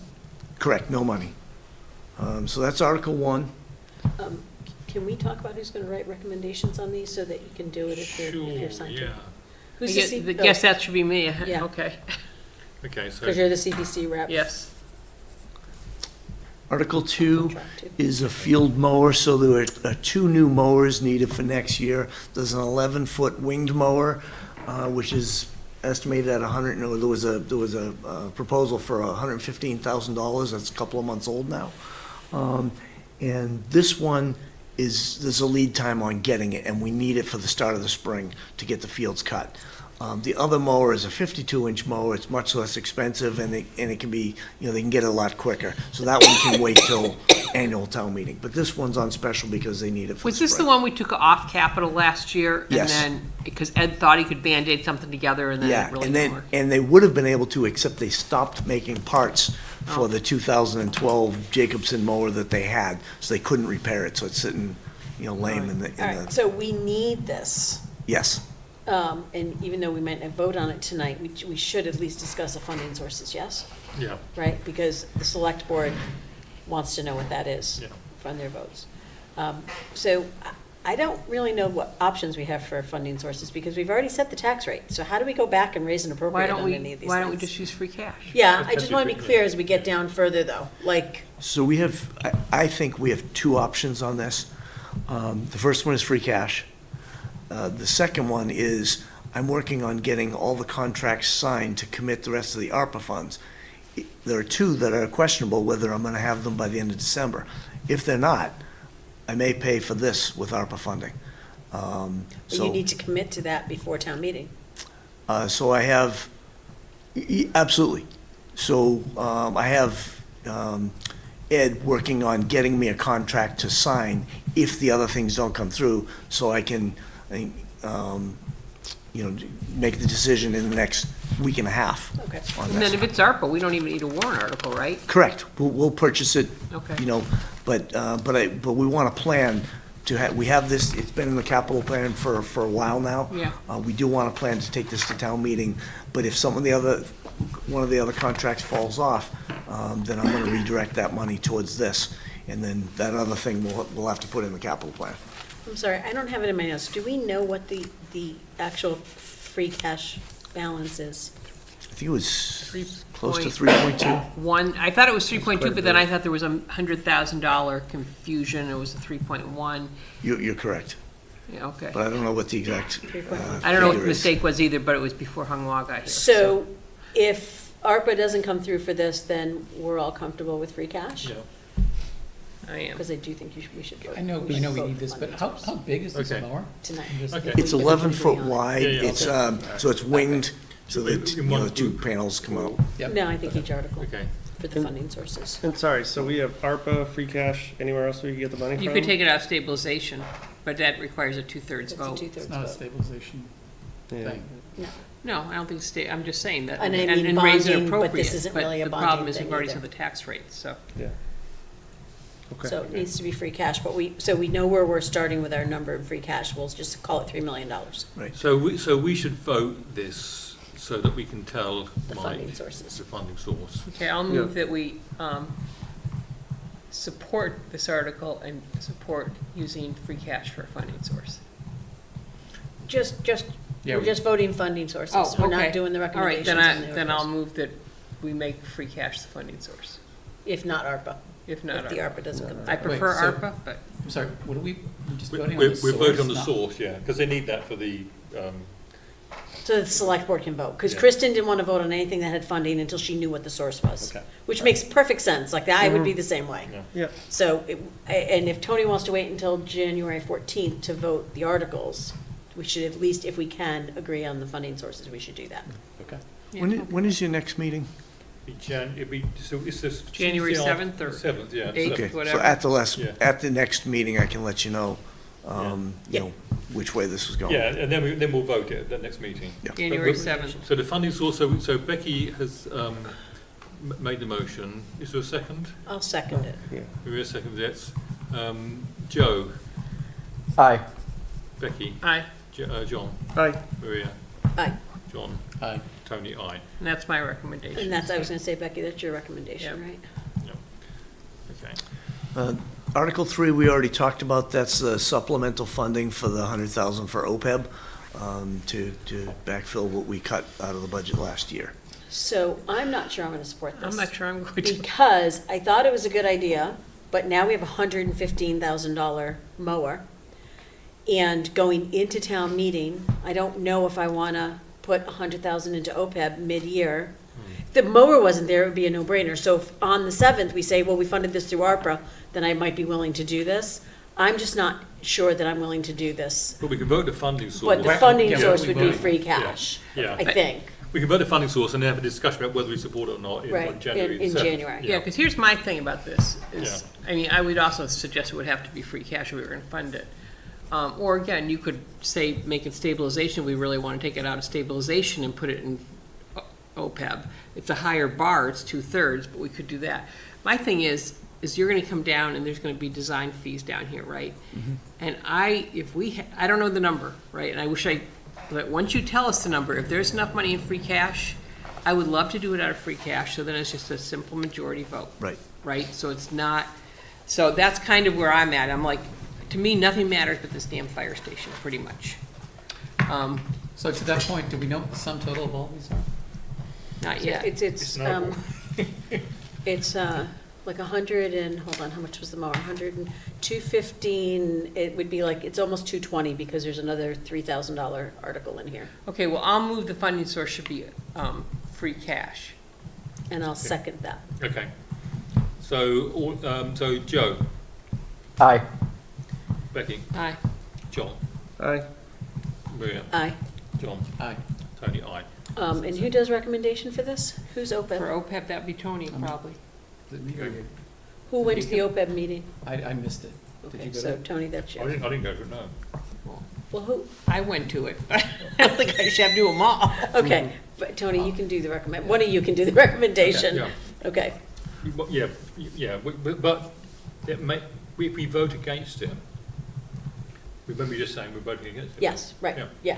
But Yeah. somebody has to write it. And then if we Yeah. split, Then it's Yeah. who- then we'll have to figure that it out on that Yeah, meeting too. yeah. Yep. Article 4, you're well aware of, that's the prudent investor article that Tony put together with language from our Bartholomew advisor, and you and the select board have both voted to put this on the warrant, and now it's to put it in front of town meeting. Okay. No funding Any source. questions on this? There's no funding involved. Right. So do you need a recommendation from FinCom as well on that one? or Not yet. Well, we if haven't you wanna voted vote it, them on but- the 14th, Yeah. but we yeah. will do a When will recommendation. Kelly need recommendations? Like, do I have till after Christmas to write these? Like, I can We wait. haven't voted them yet. Yeah. That's, good call. So you have to. Yeah, January, I fourth, I think- forget the date, but January January. 14th, I think. I think so. So maybe we plan to vote them on the 7th Yeah. and not the yeah. 14th. No, the 7th, yeah. Yeah, the Yeah. 7th, Yeah. and come with written recommendations, and then, just like we usually do with regular town meeting, Yeah. if we split, And if we'll not, write, yeah, we'll you do have a one on the week- fly. You have a week to write the other. Yeah, Mm-hmm. yeah. Okay, Article 5. Article 5 is the land donation to the town, and the reason this has to go to town meeting is because there is funding needed, and that's to pay the owner of this land the equivalent of the taxes they have paid on this in the 2 years since it was not accepted by the town. What, and if we don't vote this at town meeting and say we don't want this property, then he's gonna have to continue to pay the taxes, right? Correct, and I would imagine there would be litigation over this. I mean, maybe I'm wrong, but That's ridiculous. You're a landowner. Litigation over us not paying him back. not over the $4,000, over the town. Remake. Well, I shouldn't Saying speak no. because I wasn't here at the time when it was denied. So Okay. I think that the funding needs to be free cash. I am gonna tell you, there is not a lot that necessarily Wes and I agree on these days. But when he spoke last night, I was like, high five, dude, I totally agree with him. So I am not voting for this, I'm not supporting us paying a developer to make up for the cash. I was there in those meetings. I mean, I think those meetings, they were pretty clear, they didn't want the property. Whether that was right or wrong, it doesn't matter, I watched the meeting, they didn't want the property. So. You could just stop paying the taxes, and then we can take it Do by a tax tax taking. title. So, but I'll make a motion that we use free cash to fund it, and then Okay. we can talk Okay, I'll more. second it. Second. John's, okay, so Maria and John. Joe? I'm sorry, who seconded? Joe, Aye. John, sorry. Joe, is it aye? Becky? Aye. Aye. Aye. Aye. Aye. John? Aye. Tony, aye. And Marie's got the planning board, so that would be Yeah, her. so I'll. So I can- you're writing the recommendation? Well, I'm gonna write the no recommendation, No and we can discuss that on the Can we 7th. have the history too? So a developer has a piece Yeah. of land they don't want, they want to give it to us, but So they want it's, the tax the money developer back. developed up on, Taylor Flag Farmer, Hill. Yeah. There's 8 acres-ish Right, 8.3 that are acres. landlocked, and it's landlocked by private land. And it's wet. And he Can't do anything. Well, he offered it to the town and said, if the town doesn't take it, I'm gonna build another house. The select board said, okay, have at it, build another house. He went and he couldn't do for whatever reason, I didn't follow that portion of it. Why it didn't happen, I don't know, but I would assume it's, you know You would why? have to cross conservation land to get to the property. Okay, so he couldn't get the permit for the house. So he came back to the town, but in the meantime, he paid $3,700 in taxes. Oh, well. You're a developer, so you can either donate it to the town, free of charge, or you can keep it, but, for us to pay him to take it off the tax roll, it just, in my mind, as a FinCom member, doesn't make Yeah, any I'm not sense. following No, no, And- that You should at keep all. it for Yeah. indefinitely. And keep paying the taxes on it, Yeah. quite frankly. I mean, basically, the developer has developed the property, and he's developed himself a landlocked piece of property. That was a business risk, the house So didn't wait, work so out. did he develop the properties around that? He did all these other houses. How many other houses, Gary? I don't know. 14, I think? Yeah, So he got some and I money. mean, and these are $1 million homes or better. 14. Oh, but it was a business risk to go try and develop Yeah. that, Yeah. and it didn't work. Yeah, so I would suggest that you guys Yeah, okay. do a little bit of history in last night's meeting with Wes. He kind of gave a good history, I think. You can just watch that part of the meeting, because I completely agreed with him on Okay. this. Just as an FYI, it's 3 houses on Flag Hill and 11, I think it's 11 on Taylor Farm. And there was maps on this recently. I've seen maps on the whole, you know what, it was probably on the planning board meeting when he was trying to get maybe the houses developed, I don't know, but anyway. So that's Okay. kind of Thank you for the the background. down That's all. down and dirty. I would ask Wes if you want more information, because he was on the select board then. The next 3 or 4 articles are planning board articles, and There's no funding, right? no funding. So the first one is accessory dwelling units, and if you want any details on this, the better one to get that from is Alec. Second one is the hazardous waste zoning bylaw amendment, that's Article 7. Article 8 is a cleanup article of zoning. Can I just ask you a question? Yeah. We paid some company a lot of money, like a year and a half or 2 years ago, to do the whole cleanup of the zoning bylaw. How come we're doing it again? So what this is doing, because I've been watching these meetings, is they cleaned up kind of high level, but then some of the tables and some of the places that they pointed to, it just needed a little further Oh, cleanup. okay. Once you got this, I mean, they did a huge sweep of our bylaws. Yeah. It's pretty substantial, and I think this is a little or smaller cleanup. I've never seen a town meeting in any town that didn't have a cleanup of a zoning article. Yeah. It just, because it's I always. mean, this stuff is old. Some of Yeah, this some stuff of is it's on there little, but forever. it has to go back to town meeting. So I think all of these are kind of cleanup, that none of them seem to be, I do want to get the language around 8, because there was some talk about trying to change some stuff around town center when I watched the meeting, but I think that maybe I can Cooler ask heads Alec prevailed? about that. Well, just sort of Alec just said that's not how I read, so. Okay. But I would like to check that on Article 8 before I vote on it. So rookie question here. No Things that worries. don't involve funding, do we need to write recommendations? We write recommendations on every article Okay. at all town So meetings. all the planning board ones are Maria's now. And a lot of them are, like, a lot of these will say this involves no money, so, Yeah, we either okay. have So no it's a opinion or one we're in or favor of two-liner, it. Yeah, Okay. yeah, but some of them might affect economic development, which then does affect us So and even our with no money, finances. we So, still right, that might lay be a it little out for bit people. more of an intense, conversation and debate. Gotcha. Thank you.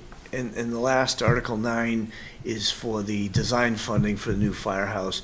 Don't know the amount on this. We'll know this by the time the warrant goes to print. But see, at the this end to of me, June. is like funding source is hard, because I would Yeah. think, I would like to see it out of free cash. Right. But is it gonna be more than like $1.5 million? I don't know. I mean, I have no, it's I gonna be don't know $5 either. million, it's gonna be, So $40 million? why do we have 2/3 required?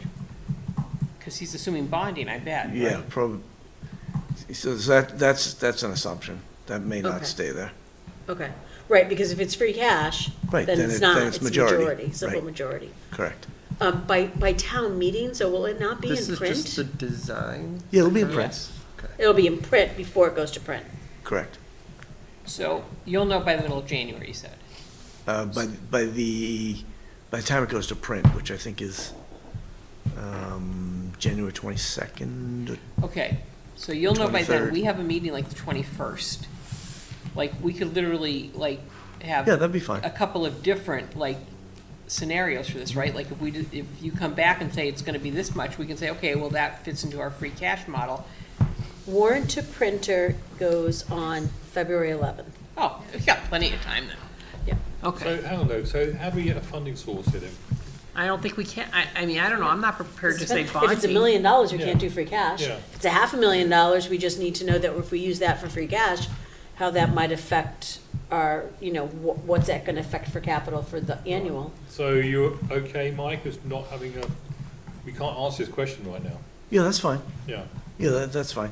We're trying to get, the architect and the engineers, and they're working hard for us. Yeah. We're trying to get them to get us everything we need so that we have this number, before January 27th. Because that's when it's gonna go to the select board for a final vote, signatures, and then yeah. the next night it's gonna come to you for a final vote. So we wanna have it there, even though the warrant, to the printer isn't till February 11th.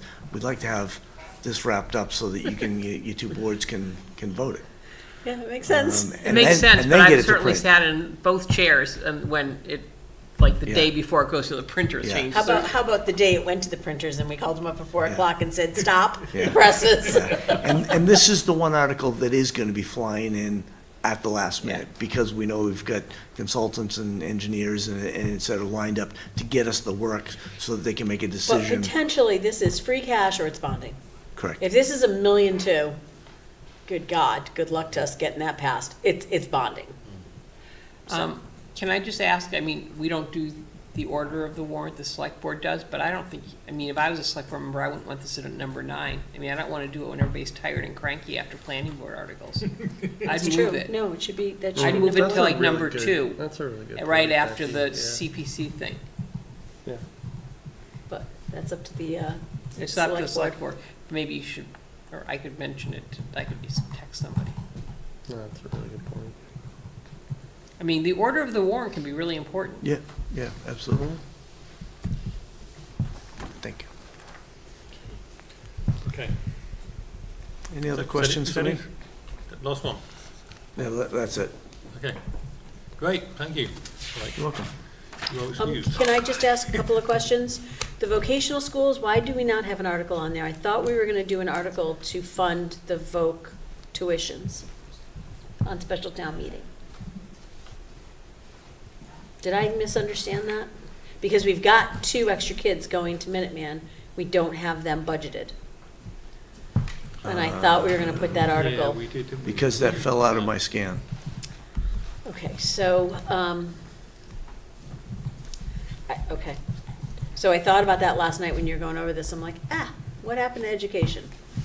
So, hold on a second. Let me look at education. Just because that's a big chunk of the reserve fund, if we pay for it out of the Yeah. reserve fund. Yeah, if we can put it into a special town meeting and increase the budget. I mean, but then It we'd would still have to have be to find a free- funding, it'd have to be free cash. wouldn't it, again? Yeah. But there's more money in free cash than there is in the reserve. Or we just, that we do that, or we just plan to do budget transfers at the end of, in May when you can. But, I don't know, I thought about that, like, kind of after I got off the meeting last night, I'm like, what about folks' tuitions? Well, what's involved in getting another article put in to the They'd have to We'd have to reopen the warrant. Which, I mean, That's not really a big deal. that, when I was the chair, we zipped it and unzipped it Yeah. 100 times before we got to the point where it was like done. Yeah. So it's not that It's big not a deal. supposed to be open, for all intents and purposes. Right, but, Nobody really listens to that. oh, wait, Gary's got his hand up. Yeah, sorry. So just a comment.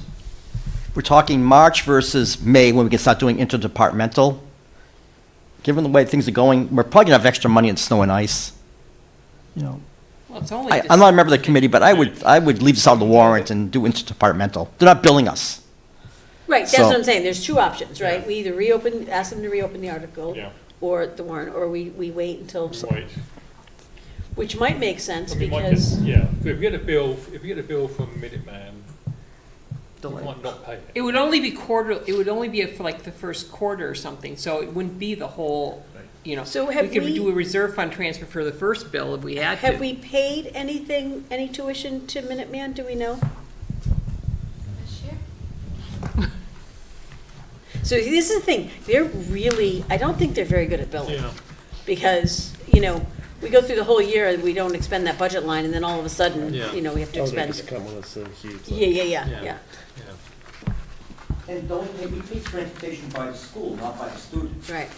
So that's not gonna change. Right, it's like 30 or 40 grand Yeah. for like 3 kids. Wait till May and do it then. Minuteman Yeah. tuition? Yeah. We pay so far 44,314. We have? Yeah. Do we have that much in the budget?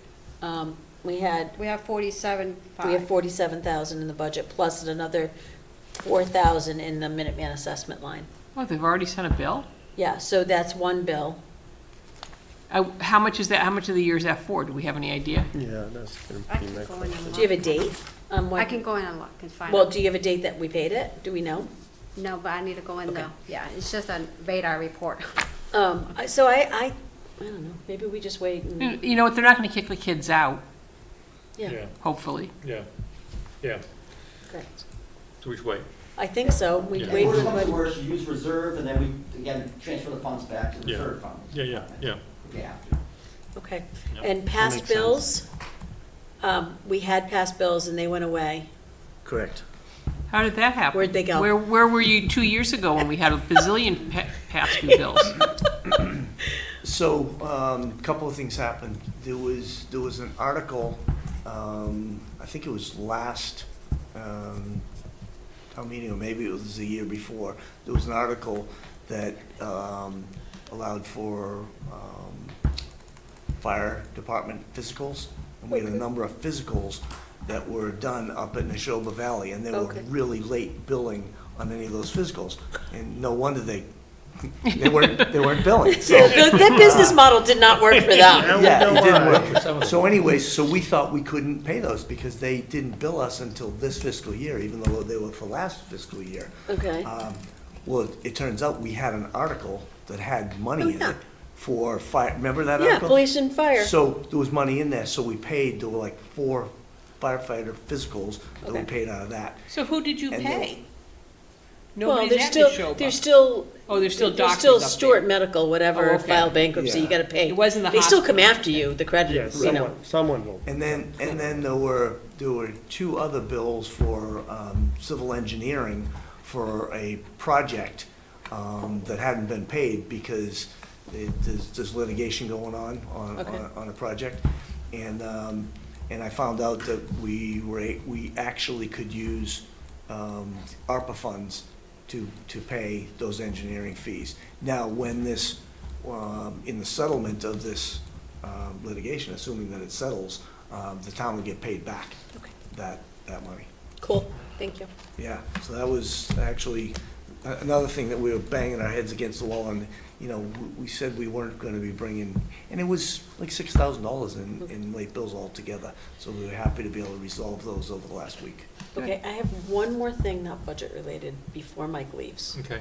Because I've said this before, and I don't know how we're handling this. By law, and in the past, the way Boxborough's done negotiations is the finance committee is always part of the executive session, so that the finance committee can give their opinion on what we can afford as a town, and update us on how the negotiations are going. Okay, and granted, we had one particular spanky member of the community who was constantly filing against us for going into executive session, but it's an important part of what we do, because at the end, we don't want to be surprised by whatever you come up with, and we don't want to, and that started particularly after the select board had settled contracts and went to a special town meeting, because you have to vote them in. FinCom did not support them, and they got voted down at town meeting, because FinCom wasn't part of the process, and they felt that it was too much. I don't know how that is being handled this year, but I know you're already negotiating, but I don't remember FinCom being asked for input. So I just think it's really important, because there's that and the school. I want to make sure that as the school goes into negotiations, we don't give up our voice, as we have in the past, and just let Acton talk for us, because quite frankly, Acton might not be managing the money the way we would manage our money. I'm just putting that out there. So those are the two things, and that might be a conversation that you have with Kristen, but I think it's really important that we don't give up our voice in negotiations, because we're looking long-term. We want to make sure we're all on the same page, or at least close, or at least we're not surprised. And then on the other side is, at the end of the day, you come out with these contracts, and we're like, yeah, we can't support these contracts because they're too high. Yeah. So that's how we've done them for years, right? Yep. Since that one time that we voted them down. So maybe that can be a conversation that you, Mike, and Kristen can have, to make sure I that would our need to voices. report back to the FinCom, though. That would In have to be an executive and that would have to be an executive session. Executive session, okay. Yes, right, and so generally, the chair of the FinCom goes to the executive session that the town administrator updates the select board, and then we have a quick executive session.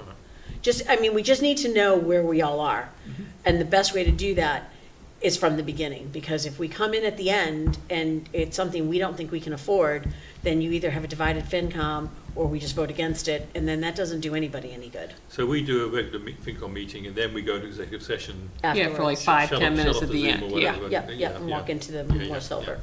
Yeah, That's what we've usually yeah, done, so. yeah. So just something that you can talk, I just don't want that Well, to fall I off. can talk to Kristen about that. And the important thing is the school, like making sure we're on that, especially, because we've just always, When are they in negotiations? Next year. I think it's next year, yeah, so I don't know when they're gonna start, we'll have to talk to Liz about that, or Adam or whatever, but I wanna make sure that we don't just do what we've done in the past. Ryan did it, Selena did it, they're just like, oh, well, we'll just send, John Maggiore and whoever it was, Steve before him. But that's not our voice, and clearly, they manage different than we do, They so. manage badly. I didn't Just say put it that. out there. I didn't say that, okay. Oh, I will. That was on my list. You see how I was trying to be a diplomat? It's all for naught. I know, I go through that whole thing, and Sums Becky it up. just blows it all up on me. Okay, thank you. Okay. Thank you. That's it for us? Yes. Thank you, Mike. Thank you. Thanks, everyone. Mike. Thank you. Yeah. Good night. Good night. So next topic is an organisation, the Boxburg Leadership Forum. Yes, You want to talk about? I did. So Kristen had asked me to go to their last select board meeting because me or Becky couldn't go, to give some history on BLF. And Gary also has history on BLF, so feel free to chime in, okay? Because Kristen and I had had multiple conversations, and Adam had mentioned it last year, that we really need to think about getting BLF back together. It is the Boxborough Leadership Forum. It's something that we did for 20-some-odd years. The select board before this one didn't think it was necessary. And almost didn't participate, so that made it very difficult because they didn't participate. But I think as we learned last year, I think we would have known a little bit earlier on the school stuff had we had BLF, because that's how discussions take place, right? The school comes in and gives updates. We might have been asking questions earlier in the process, because they would have been talking about the health insurance trust, and some of us would have said, well, wait a minute, how's that gonna affect the school budget? Whatever. And so we all thought it was a good idea. So we'd like to try to bring that back together. And the select board said, and I want to get feedback from this committee on your feelings on that. It would not be an every month meeting. Generally during budget season, it's, there's every 6 weeks or so. We don't meet generally during the summer because there's no real reason to. And then in the fall, we meet early fall and then later in the fall as we get into budget. But it's a great way to communicate. We don't make any decisions, not a decision-making board, we're not ALG. We get together and we communicate concerns, we communicate what the select board's doing. The library board of trustees has been part of it. We invited the planning board. They felt, they walked away from it too. They felt like we should just be able to read their minutes. That's your choice, you're an elected board, but all the elected boards or appointed boards get together and have an open, frank discussion about what's going on with each committee, because they're all intertwined, right? The Conservation Commission is getting money to deal with the beavers, to deal with the wetlands that it's encroaching on the fire station. You know what I mean? Everything in this town is interrelated, but we don't always necessarily end up on the same page. So BLF has always kept us on the same page. There was for a long time, there was a lot of strife between the FinCom, the school committee, and the FinCom and the select board. There was a lot of, and we would go onto town floor and the select board and the FinCom would be arguing with each other about $2,000 here and $100 here. How long ago was this? This was probably about 10 years ago. Yeah, Right? probably. And then, kind of pulling together BLF allowed us to, Well, BLF's been longer than that. BLF's been longer than that, but. 'Cause I was but- on the but, select board when that It started. allowed us to communicate a little bit better before you got to the room. And the other thing BLF does is the meeting before town meeting, we use as a town meeting overview meeting. The meeting after the moderator comes, and we use it as a Debrief a kind of thing. debrief on town meeting, which actually is very helpful, and we've taken a lot of information from particularly the debrief and made changes the following year, things that didn't work. So the select board really wants to, it was very loose in the past, how we did it, who attended. We didn't keep minutes, we posted, quorum notices. The select board would like to firm it up a little bit. But then we did take minutes. Yes, but then we did take minutes, yeah, We for a did while we wind up did. taking minutes. The select board would like to firm it up. Kristen asked me if I would work with her to do a charge to a BLF and kind of structure in the meeting. But I said, okay, but I can't speak for the FinCom. I came because you asked for the history. I need to bring it back. I think it is a very helpful tool when we're coming into particularly the next couple of years with all of these financial issues we're having. I think it's really, Adam expressed some concern about the fact that he will never have a quorum there, so he doesn't want other committees to have a quorum. Well, quite frankly, we don't want to hear from the Acton people. We want to hear from our Boxborough representatives at BLF. And I don't care what the Acton people have to say. And again, it's not a decision-making board, it's an information-sharing board. So like ALG, they make decisions, like Acton Leadership Group, they make decisions about how much the budget can go up and how much they're going for an override and stuff. We were never that. It was much more loosey-goosey. I mean, it did start basically just to share information. And, we'd meet at the library or we'd meet up here, and like the town administrator would come and the assistant town administrator would come, and we'd make sure we are all on the same page for stuff. So it was really helpful a long time ago. And then somebody did an open meeting, did a records request or something, so we had to start doing minutes, and so we took turns chairing it. So for like 4 months of the year, it would be the select board. For 4 months of the year, it would be the FinCom, and ours was usually during the budget season. And for the 4 months of the year, it was the school committee. And then when we started inviting the library and the planning board, we all had to do less time, which was good. But it's important, and I actually think it's important for the planning board to come, because we talked about expenses, but anything that's developed in town might bring in revenues. So it's important to get both sides of it. I mean, I think if there was a huge development to come in, that would be helpful to us to know ahead of time. If they don't, just reading their minutes are pretty dense, I don't know. But we do have representation on all of those boards, right? That's the idea of that, is that we have eyes on those. We do. I will be honest, I'm the liaison to the housing board. I haven't been to one housing board meeting. So I'm a BLF skeptic. I know you are, because you weren't part of the good BLF when it was working well. You came onto this committee when the select board was blowing it up. And I feel if you had had the history that Gary and Becky and I have, and Kristen, those of us who have a long-term history with BLF, Susan had a long history. Yeah. right? We all think it is so I'm just helpful. not sure of what the objective is, really. I mean, How's the liaison role not meeting the communication sharing aspect of it? Because when I go to as a liaison to a meeting, I don't speak unless I'm Yeah, asked I can specifically a question. You report back. can't. You report back. In that meeting, you can speak. So if the school committee has got X, Y, and Z, there's a back and forth dialogue. You can ask however many questions you want. You're not relegated to 3 minutes in the beginning of the meeting before we have the topic. I don't speak when I go to the planning board unless the chair asks me a question. I don't speak as a member of the FinCom, unless they say something like they're struggling with kind of the mechanics of town meeting. Then, because of just historical knowledge, I will put my hand up and say, you guys could do this instead of that. And they're like, oh, that's a great idea. how do you structure that when you've got all these different boards, all with different cross communications? I mean, I don't know how do you structure the meeting? Because do you talk about the schools? You talk about You talk about everything. You talk about, so the members of the committee, so I used to do the agenda, and Gary would say, I want to talk about the sidewalks on 111, the stupid culverts for 11 years that we waited for the town to do, pretty much 3 times a year. Gary wanted to update on those.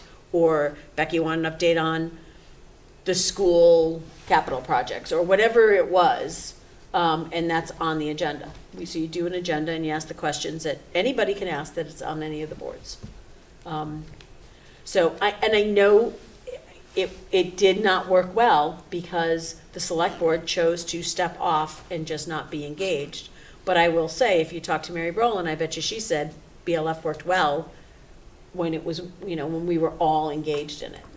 So is this like everyone on all boards? So it's always been whoever wants to go Okay. from a board. So when I was on school committee, I would always, I would go, there was 4 of us on school committee, 3 and then became 4. At least 2 or 3 of us were there at every meeting. Gotcha. But sometimes it didn't go. I mean, you don't have to go. Generally, you want one person from your board to be there. But it's kind of an open forum just to Yeah. discuss general issues Yep. across. Without it being too structured, and we don't No make any decisions decisions. being made. Got No, it. we don't make any decisions. We don't even, we never even It's made almost a like decision. information sharing. Yes, exactly. Gary, Yeah, so I'm not, okay. Maria commented, this has probably been in place 14, 15, 16 years ago. It started before the open meeting laws really got strong, so we just met and talked. Yep. And again, no decisions, no minutes. And then open meeting law came into play and we had to start taking minutes. The idea was, if you look at the way the town government works, I call it a sine wave. We have good communication at times and we have bad communication at times. The idea was to get into it where everybody was together in one room and talk. We're not always in agreement, and that's okay. But we don't want to be on town meeting floor either and fight each other. The idea was to try to resolve all the issues and really cover things that don't normally get covered. I would think about what's happening in town.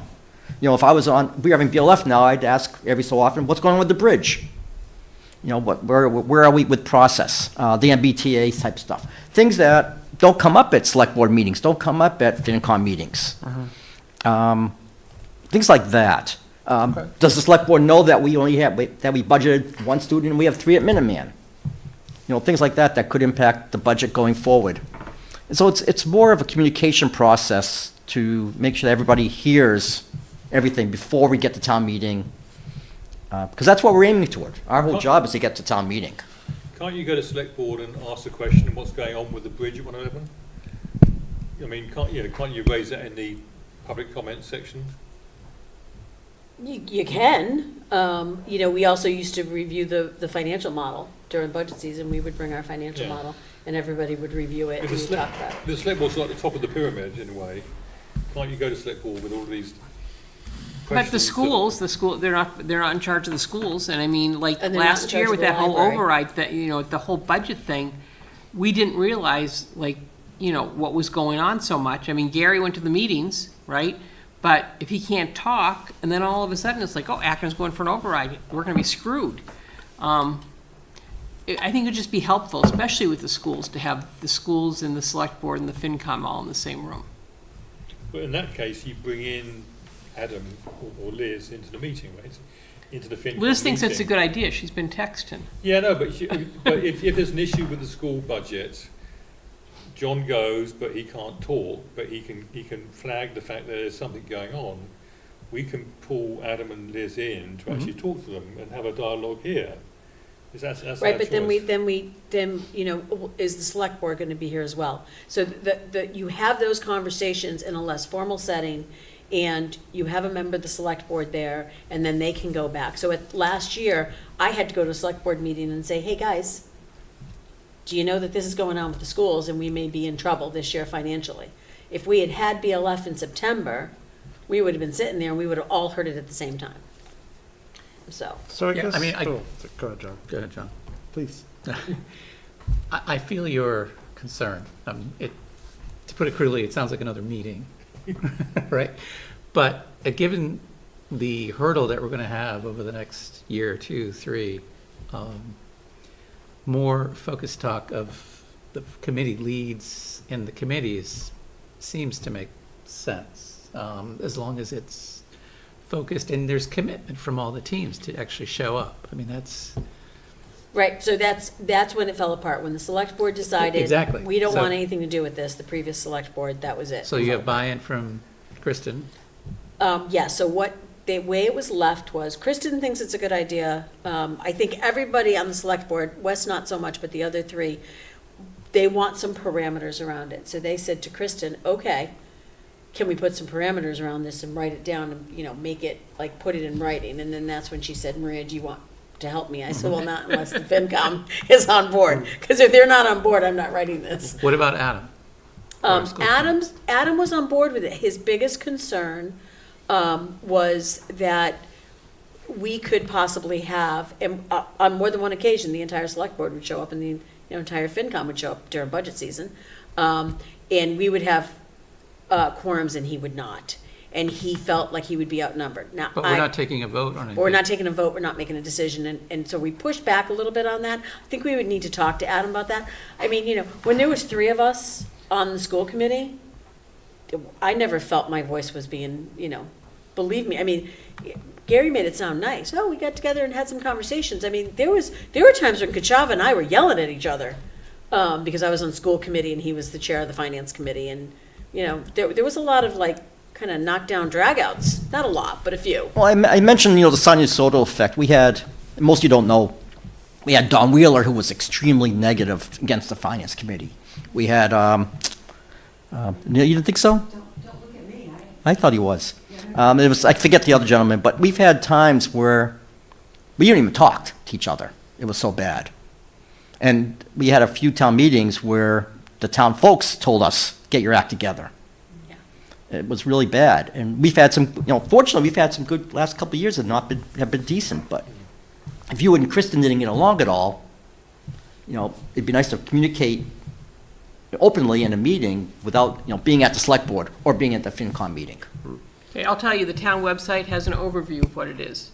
The Boxborough Leadership Forum is composed of representatives from the Board of Selectmen, the Finance Committee, the Planning Board, the School Committee, the Library Board of Trustees. They meet periodically throughout the year to discuss issues related to town government.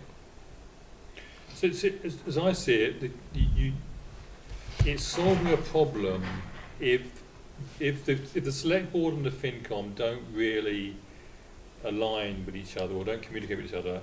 It's designed to solve that problem. But what we're saying is, if that's the case, it wouldn't work anyway because one or other group wouldn't want to show up anyway and have that discussion. Well, so the Right only, now, I think things are pretty good between the select board and the FinCom. only time that the select board actually said, we don't want to be transparent and we're not going to show up is this previous select board, before the current select board. Every other select board showed up because they wanted to work it out with the FinCom. And the school, I mean, I got to say, I had concerns, I had issues with the FinCom when I was on the school committee.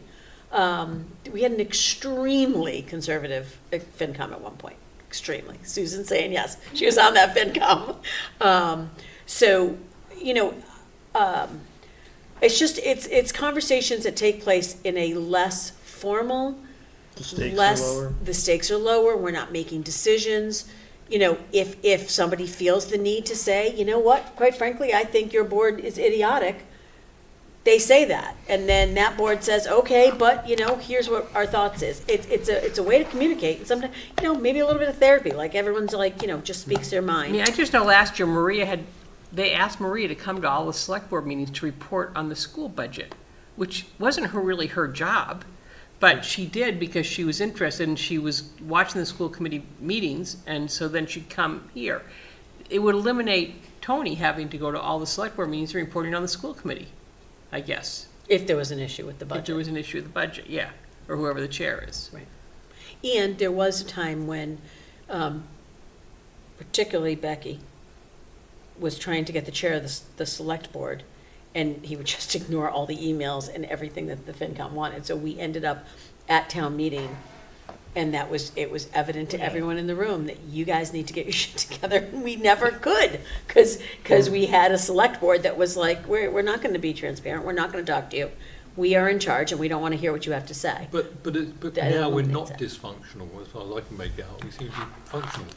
We seem So- to be, but, can we make it better? I don't know. I think it's worth a I shot. guess what would it look like then? If we were to do, like, I hear your point, Tony, and I hear yours as well. I guess if we were gonna do something like this, like, what does it look like? Is it just every board brings a So topic that's for an what- that's what- agenda? Or is that what you told Kristen, like, I'm not gonna put that together until Well, I yeah, get so that's mine? what they want. They want a little bit more You're gonna come and you're gonna structure. like it and Yeah. figure it out there. So they want a little more structure around what it looks like, exactly that. So I Okay. don't, I think what we know is too many people who are new to the board want it to be a little more structured than it's been. I know that Mike wants it to be a little bit more, the topics to be long-term, that kind of thing. And so there's going to be somewhere in between a very loosey-goosey conversation between boards and something a little more structured. And I think that that's what we would need to come up with. And who goes? Do And we it should have- also be whatever's on your mind too, right? Yeah. And how often? And that's legal to do in this form, correct? Well, that's the question. I mean, yes. I mean, if we post an agenda, and that has always been legal to do in this forum. And then, But it's not, is it broadcast? Is it zoomed? no, No. it's never been. I will, But that John, was- on my meetings for Stowe, they have a topic on every agenda, news and views, and there's never anything really on it, but if somebody's got something, then they can talk about it, so it Well, sort yeah, of so covers the, that's- To keep the spontaneity of it and the free flow of discussion, I want to make sure we don't have the, It's not to this point because we're not making decisions. Okay. Right, so people need to be able to look at our agendas for the finance committee and know what we're gonna take a vote on. Right. If they have a concern, or what we're gonna discuss if they have a concern, right? Or they can come to the public if they have a concern that's not on our agenda. We're not making any decisions in this group. This group does not make any decisions, any concerns, that we may all get together and say, hey, this financial model's not so much working. What are we gonna do about it? Everybody go back to your boards and let's figure out how we do, how we get to a point where we're not. And, all right, so are Was it you like- asking for a vote? I'm just asking, is it something that the FinCom, maybe not everybody, but is the FinCom, I mean, I don't mind sitting with Kristen and trying to do this for January, because she would like to do something before, and I don't blame her. town meeting, especially with the fire station and everything. I don't mind doing that, but I'm not gonna do it if FinCom says we're not participating anyway. Is it like once a month? So it's what like was I this, said, once it's a not quarter? during the summer. There's Okay. one meeting after town meeting, usually early June. We don't meet during the summer because there's nothing going on. We may, maybe meet early fall. We would meet later in the fall, right before budgets came out or right after budgets came out. Okay. Or we would, and then January, it's like every 5 to 6 weeks, January through It's May. twice a quarter, basically. Yeah, basically. Okay. So like 8-ish meetings. Yeah, yeah, and then Hour the too meeting long. before, well, we were actually, that was the one thing about BLF. We started at 7:30 or 7 o'clock.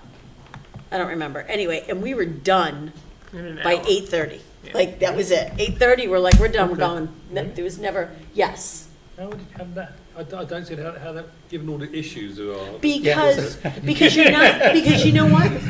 You're discussing the introduction. issues, but you're not solving the issues at the meeting, Yeah. right? So Right. John comes forward and So is, in that 1 hour, you felt was valuable use of your time. I think so, Gary. So just as an information, there are BLF agendas on the website for the last, I think, 21, 22, maybe 23, if you want to look and see what kind of things were communicated.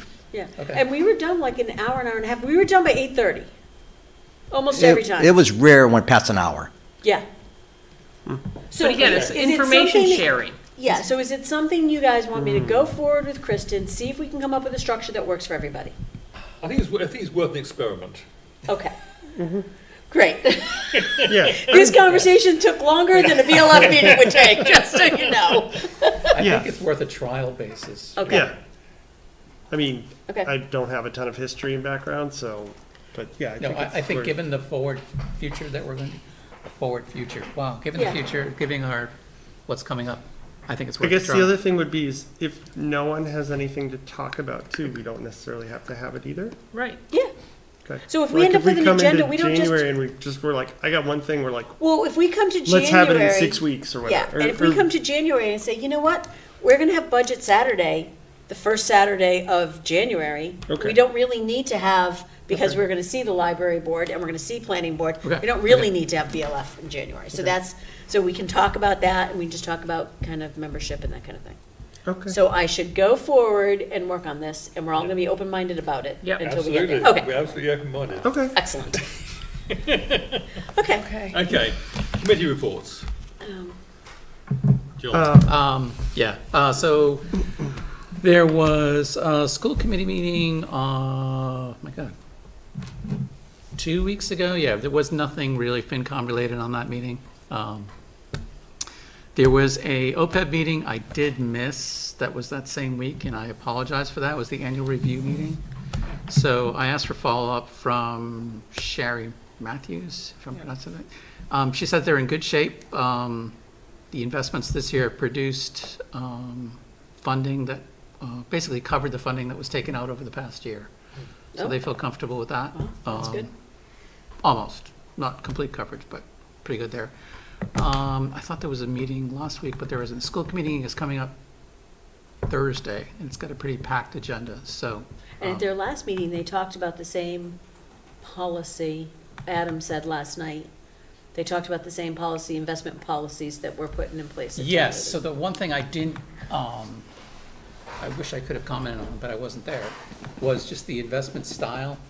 I think what I thought I heard them say was they wanted to go a little bit more aggressive, which I don't support, but I don't think I have a vote on that board anyways. I just think it's a bad time to do that. Yeah, you don't have a should- vote on the board, but you have a voice as a member of the FinCom True. in Boxborough. True. It didn't say how they were gonna allocate, change their allocations, basically. But it just seemed, you should never time the market, just as aside, but it's a bad time to be making crazy changes right now. Not to saying that it was a crazy change, let me restate that. They wanted to maybe become a little bit more aggressive, and that just seems to be, doesn't sit well with me. So, but again, bigger school committee meeting coming up this Thursday, so. Okay. Cool. John, have you been invited to the capital subcommittee? Yes, it's on Thursday, right? No, school capital subcommittee. I don't believe so, no. Wait, have I? I don't know. I was a rep, so you should be. I don't think I have it. No. Can you reach out to, I guess, Peter Light in this case and Okay. get your name listed? The reason I'm asking is they had promised us a capital plan last year. Oh, really? Okay. No, we've been asking that for years, so. Years. But they said they were working on one, so it'd be nice if they finally developed it. Years and years. Yeah, we actually asked heavily during the regionalization program, and, We sure did. And JD had got up and said, no, we don't have one of well, those. the current person I'll said figure out yes, he was gonna CCA, work on right? it. So if you could check into that. I will. Thank you. Okay, Maria? So the Fire Station Building Committee has a meeting on Thursday night.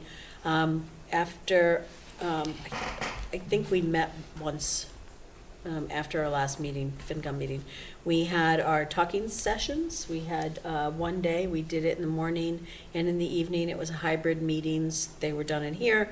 We had about 20 people at each session, asking really good questions. The Sustainability Committee has come in and has made a statement on their feelings and on the sustainability. First and foremost, they wanted to, so part of the sustainability is to not disturb untouched land, i.e. 72 Stowe Road. That said, make sure the building is sustainable. And can we do that at Mass Ave versus Stowe Road? So it was a really good statement. It's on our website. The wetland study is in progress on the 502 Mass Ave.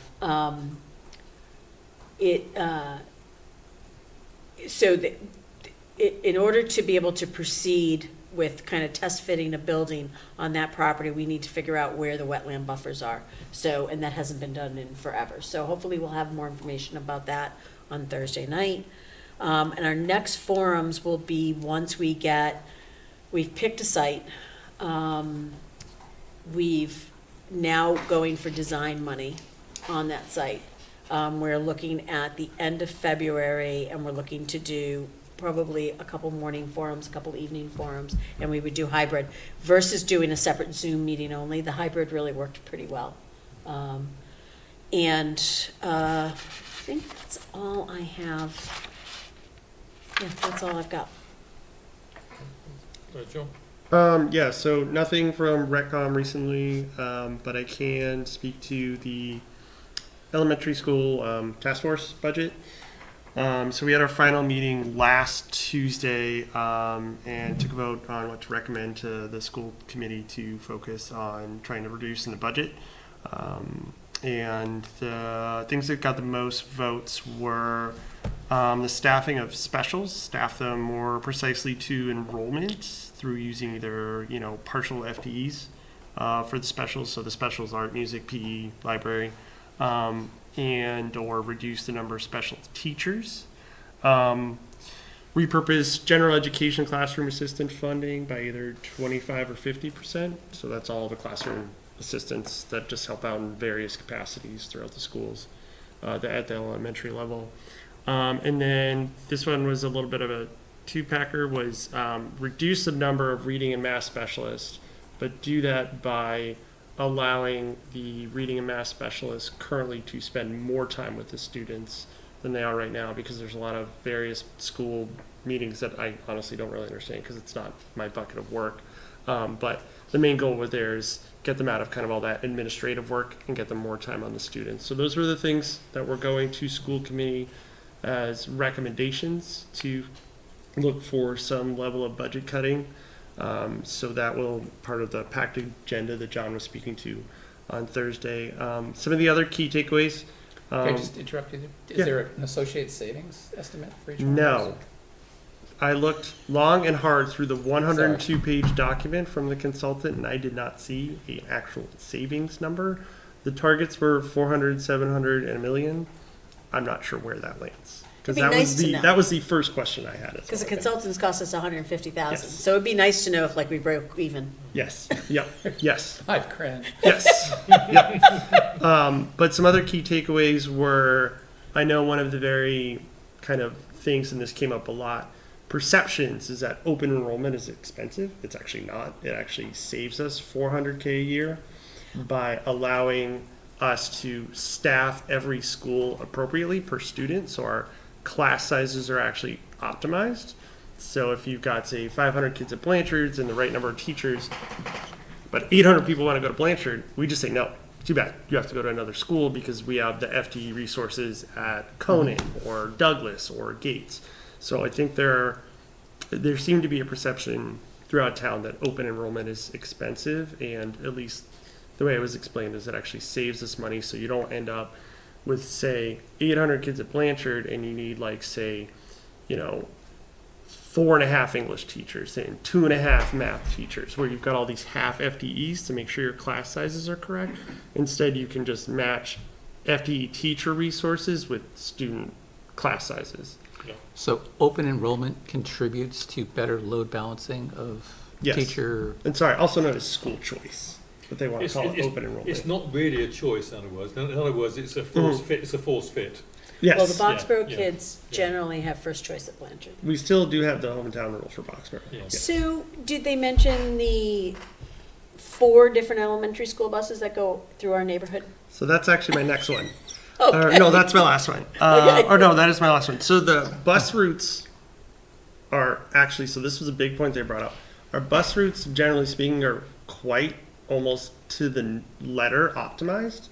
In terms of the routes they run, the biggest thing there they said for us is that the way they've set up the bus routes is it's a lot cheaper to have that extra bus crisscross than hiring more bus drivers. So if that bus route is crisscrossing this way, instead of getting an actual another bus, that's where the expense is.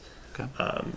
Which I struggle with it a little bit as well, because I'm like, why is that bus coming by my house again? But essentially, in terms of the timing of the route, if that's how it works out in terms of the way they've scheduled the bus mapping and routes, it's better than hiring another bus altogether. But they have to do that because the buses need to come to Boxborough to bring a kid over to Conan. Versus when my children went to Blanchard, there was one bus that came through the neighborhood and came down my street for Blanchard. Yeah. Not the other 3 buses for the other schools. Yes. So I don't believe that. I want to see numbers around that. Yeah. Are they going to provide numbers around that? I would have to dig in, but I don't remember if that was just a line item or they have a little more details on that. But that was their key takeaway there was essentially the way we've set up the schools and the bus routes helps us from hiring more bus drivers. John, can I ask you, did they talk about, because when they were building the Douglas Gates, the twin school down there, Yep. when I was touring the old gates and I brought up this whole school choice thing, one of the options they talked about was doing zones. So maybe you have 2 zones between the 2 towns. So kids in Boxborough and West Acton can choose between Blanchard, Gates, and Douglas, and kids in South Acton and North Acton could choose between Conant, McCarthytown, and Miriam. So at least it would be, you could still move kids around. You could say, sorry, there's no room at Blanchard. But just put this chunk Yeah, here. it just, and that chunk when there. I lived in Lowell, that's how they did it. They had zones, right? So you didn't have That's what it the was when I buses was growing up. crisscross. Same thing. But they didn't discuss that at all, right? No, so we did kind of hit on it a little bit, but it was more wanting to keep that kind of, what's the words I'm looking for here? Sorry, science, not English major here, so I struggle sometimes. That just kind of open choice vibe. Like if you come into this community, you can pick the school you want. Unless there's no room for you at that Right. school, and then you're. But then there was a separate discussion that because they have aligned so much of the curriculum, the teachers at the junior high now cannot tell where kids are from, whereas in the past, they'd be like, you went to Blanchard, you went to Which is Gates. fascinating, because when my Yeah. kids went there and we all asked that question, Yeah, they were like, oh, we can't tell the difference. Oh, but apparently they could tell the difference. They just didn't Yes. tell the parents they could tell the Yes. difference. yeah, so I was struggling to follow the So that's- logic on one or so both why of those. have open enrollment if Yeah. we've now aligned the curriculum and we're not having kids? And you so know, that calling was teachers by actually their one first of name. the non-financial recommendations, was to try and allow the schools to have more of an identity. So So to go back to where we were. This is what I mean. This is like, how is It's- this it's helpful? just Well, now it's- there's no it's the MCAS pendulum. graduation It's a pendulum requirement, so why swinging one not? way or the other. Yeah. But, so we've aligned the schools, which means it should make it easier to say, we're gonna do zones, Mm-hmm. or we're gonna go back to whatever. and not do choice and save 3 buses a day, because you cannot convince me Right. having 3 buses a day in my neighborhood makes I'm sense. sorry, I'm on a 5-second delay, but if we've aligned all the curriculums, why did the schools make difference? Yeah, exactly. Yeah. No, I know. But there was a separate discussion about unaligning the If the schools. schools are aligned, why do we need school choice?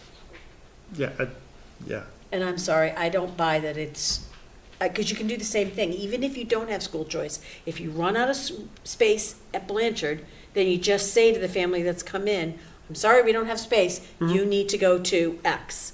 And then, maybe you do have 1 extra bus going through town, but it's not 3 extra buses. I'm not, I'm like not saying, well, there's the Blanchard bus, and there's the this bus, and there's the, so. I have to say, I'm a little disappointed with this whole $150,000 consulting deal that they did. They asked us for an exit survey, and part of my feedback was, we had 5 sessions and we really only. So I'm sorry, it's done? It's done. No, we're not.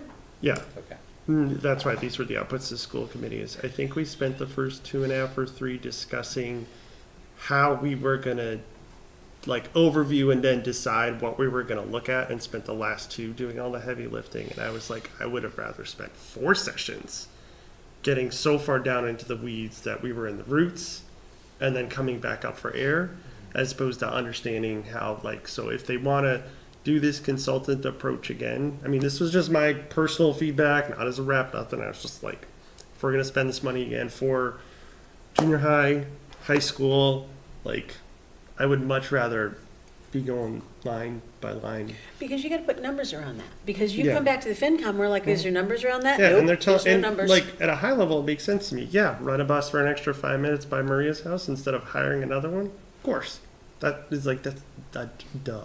I get it. Did they talk about the focus groups at all, and what kind of response they got? No, that did not come up. Yes, or if it did, it was way back. In Or it the, was I that think very ended up cranky on the, focus group? if it did, it was floor. to be honest. If it did, it was probably the beginning of the first meeting, and I don't recall off the top of my head. Oh, frustration. Yes, but my biggest frustration with this is, and I can look again, it is a 102-page output, probably because we paid the consultant $150K, Yeah, but they had to I justify don't think it. I saw numbers in there related to these That's school kinda committee crazy. recommendations. But if I ever looked at it, I'll take it my bad, but I looked a few times and I might have. Yeah. Becky? Okay, well, I had CPC beginning of the month, and we voted all 3 of the articles to go through and supported them, and John already wrote the warrant articles for annual town meeting. And then I had personnel board last week, but you've all seen Lee's thing, and that's it. They elected a new chair going forward, Alan McClellan, I think. He's been coming, he's a labor lawyer, so he knows something about, employment law. But they're still looking for members, so if anybody, wants to step up, you can actually be on the finance committee and be on the personnel board. That's one of those ones you can do. The problem is they meet at 5:30 on a Tuesday night, so the timing is bad. But, 30. yeah, right? On Tuesday night, so then you go there and then you walk across the hall to this meeting. And you have to leave their meeting usually early to come up, but yeah. So anyways, if anybody's looking to be on personnel board, I just thought I'd give a shout out for the huge crowd we have watching. So that's all I have. Housing board? Thank you. Housing board just met, I don't know. Oh, okay. I mean, yeah, no, because I'm sure I've talked, yeah, because they don't meet every week. Okay. So, yeah. No. Okay, anything else from anybody? Joe? Yeah, I have, sorry. minor, still have a delay on the library since they don't stream their meetings and their minutes are behind by about a month. So I do have that they unanimously approved their FY26 draft budget, and that's coming in at $432,584. And that they have voted on the board was recommending a 4% increase to the director's salary, so it's going to bring it up 3,744 to a total of 97,351. I know they voted on that at their last meeting 2 weeks ago, but I don't have the results yet. Their next meeting is the day after our next meeting, so we'll probably learn about that at budget Saturday instead. Yeah, That's all for now. yeah, I think we have the librarians separately, right? Not by this Sunday. Did you schedule them separately? Not yet, no. Okay. Thank you, You Joe. okay? Yeah, I'm fine. yeah. My alcohol. I have an opioid right here. Yeah. Thank you. Okay, anything else, anybody? I'll move to adjourn. Seconded, anybody? John? Seconded. John seconded, okay. Joe? Aye. Becky? Aye. Aye. John? Lou? Yes, John? Aye. Aye. Tony? thank you. Meeting closed at 9:25.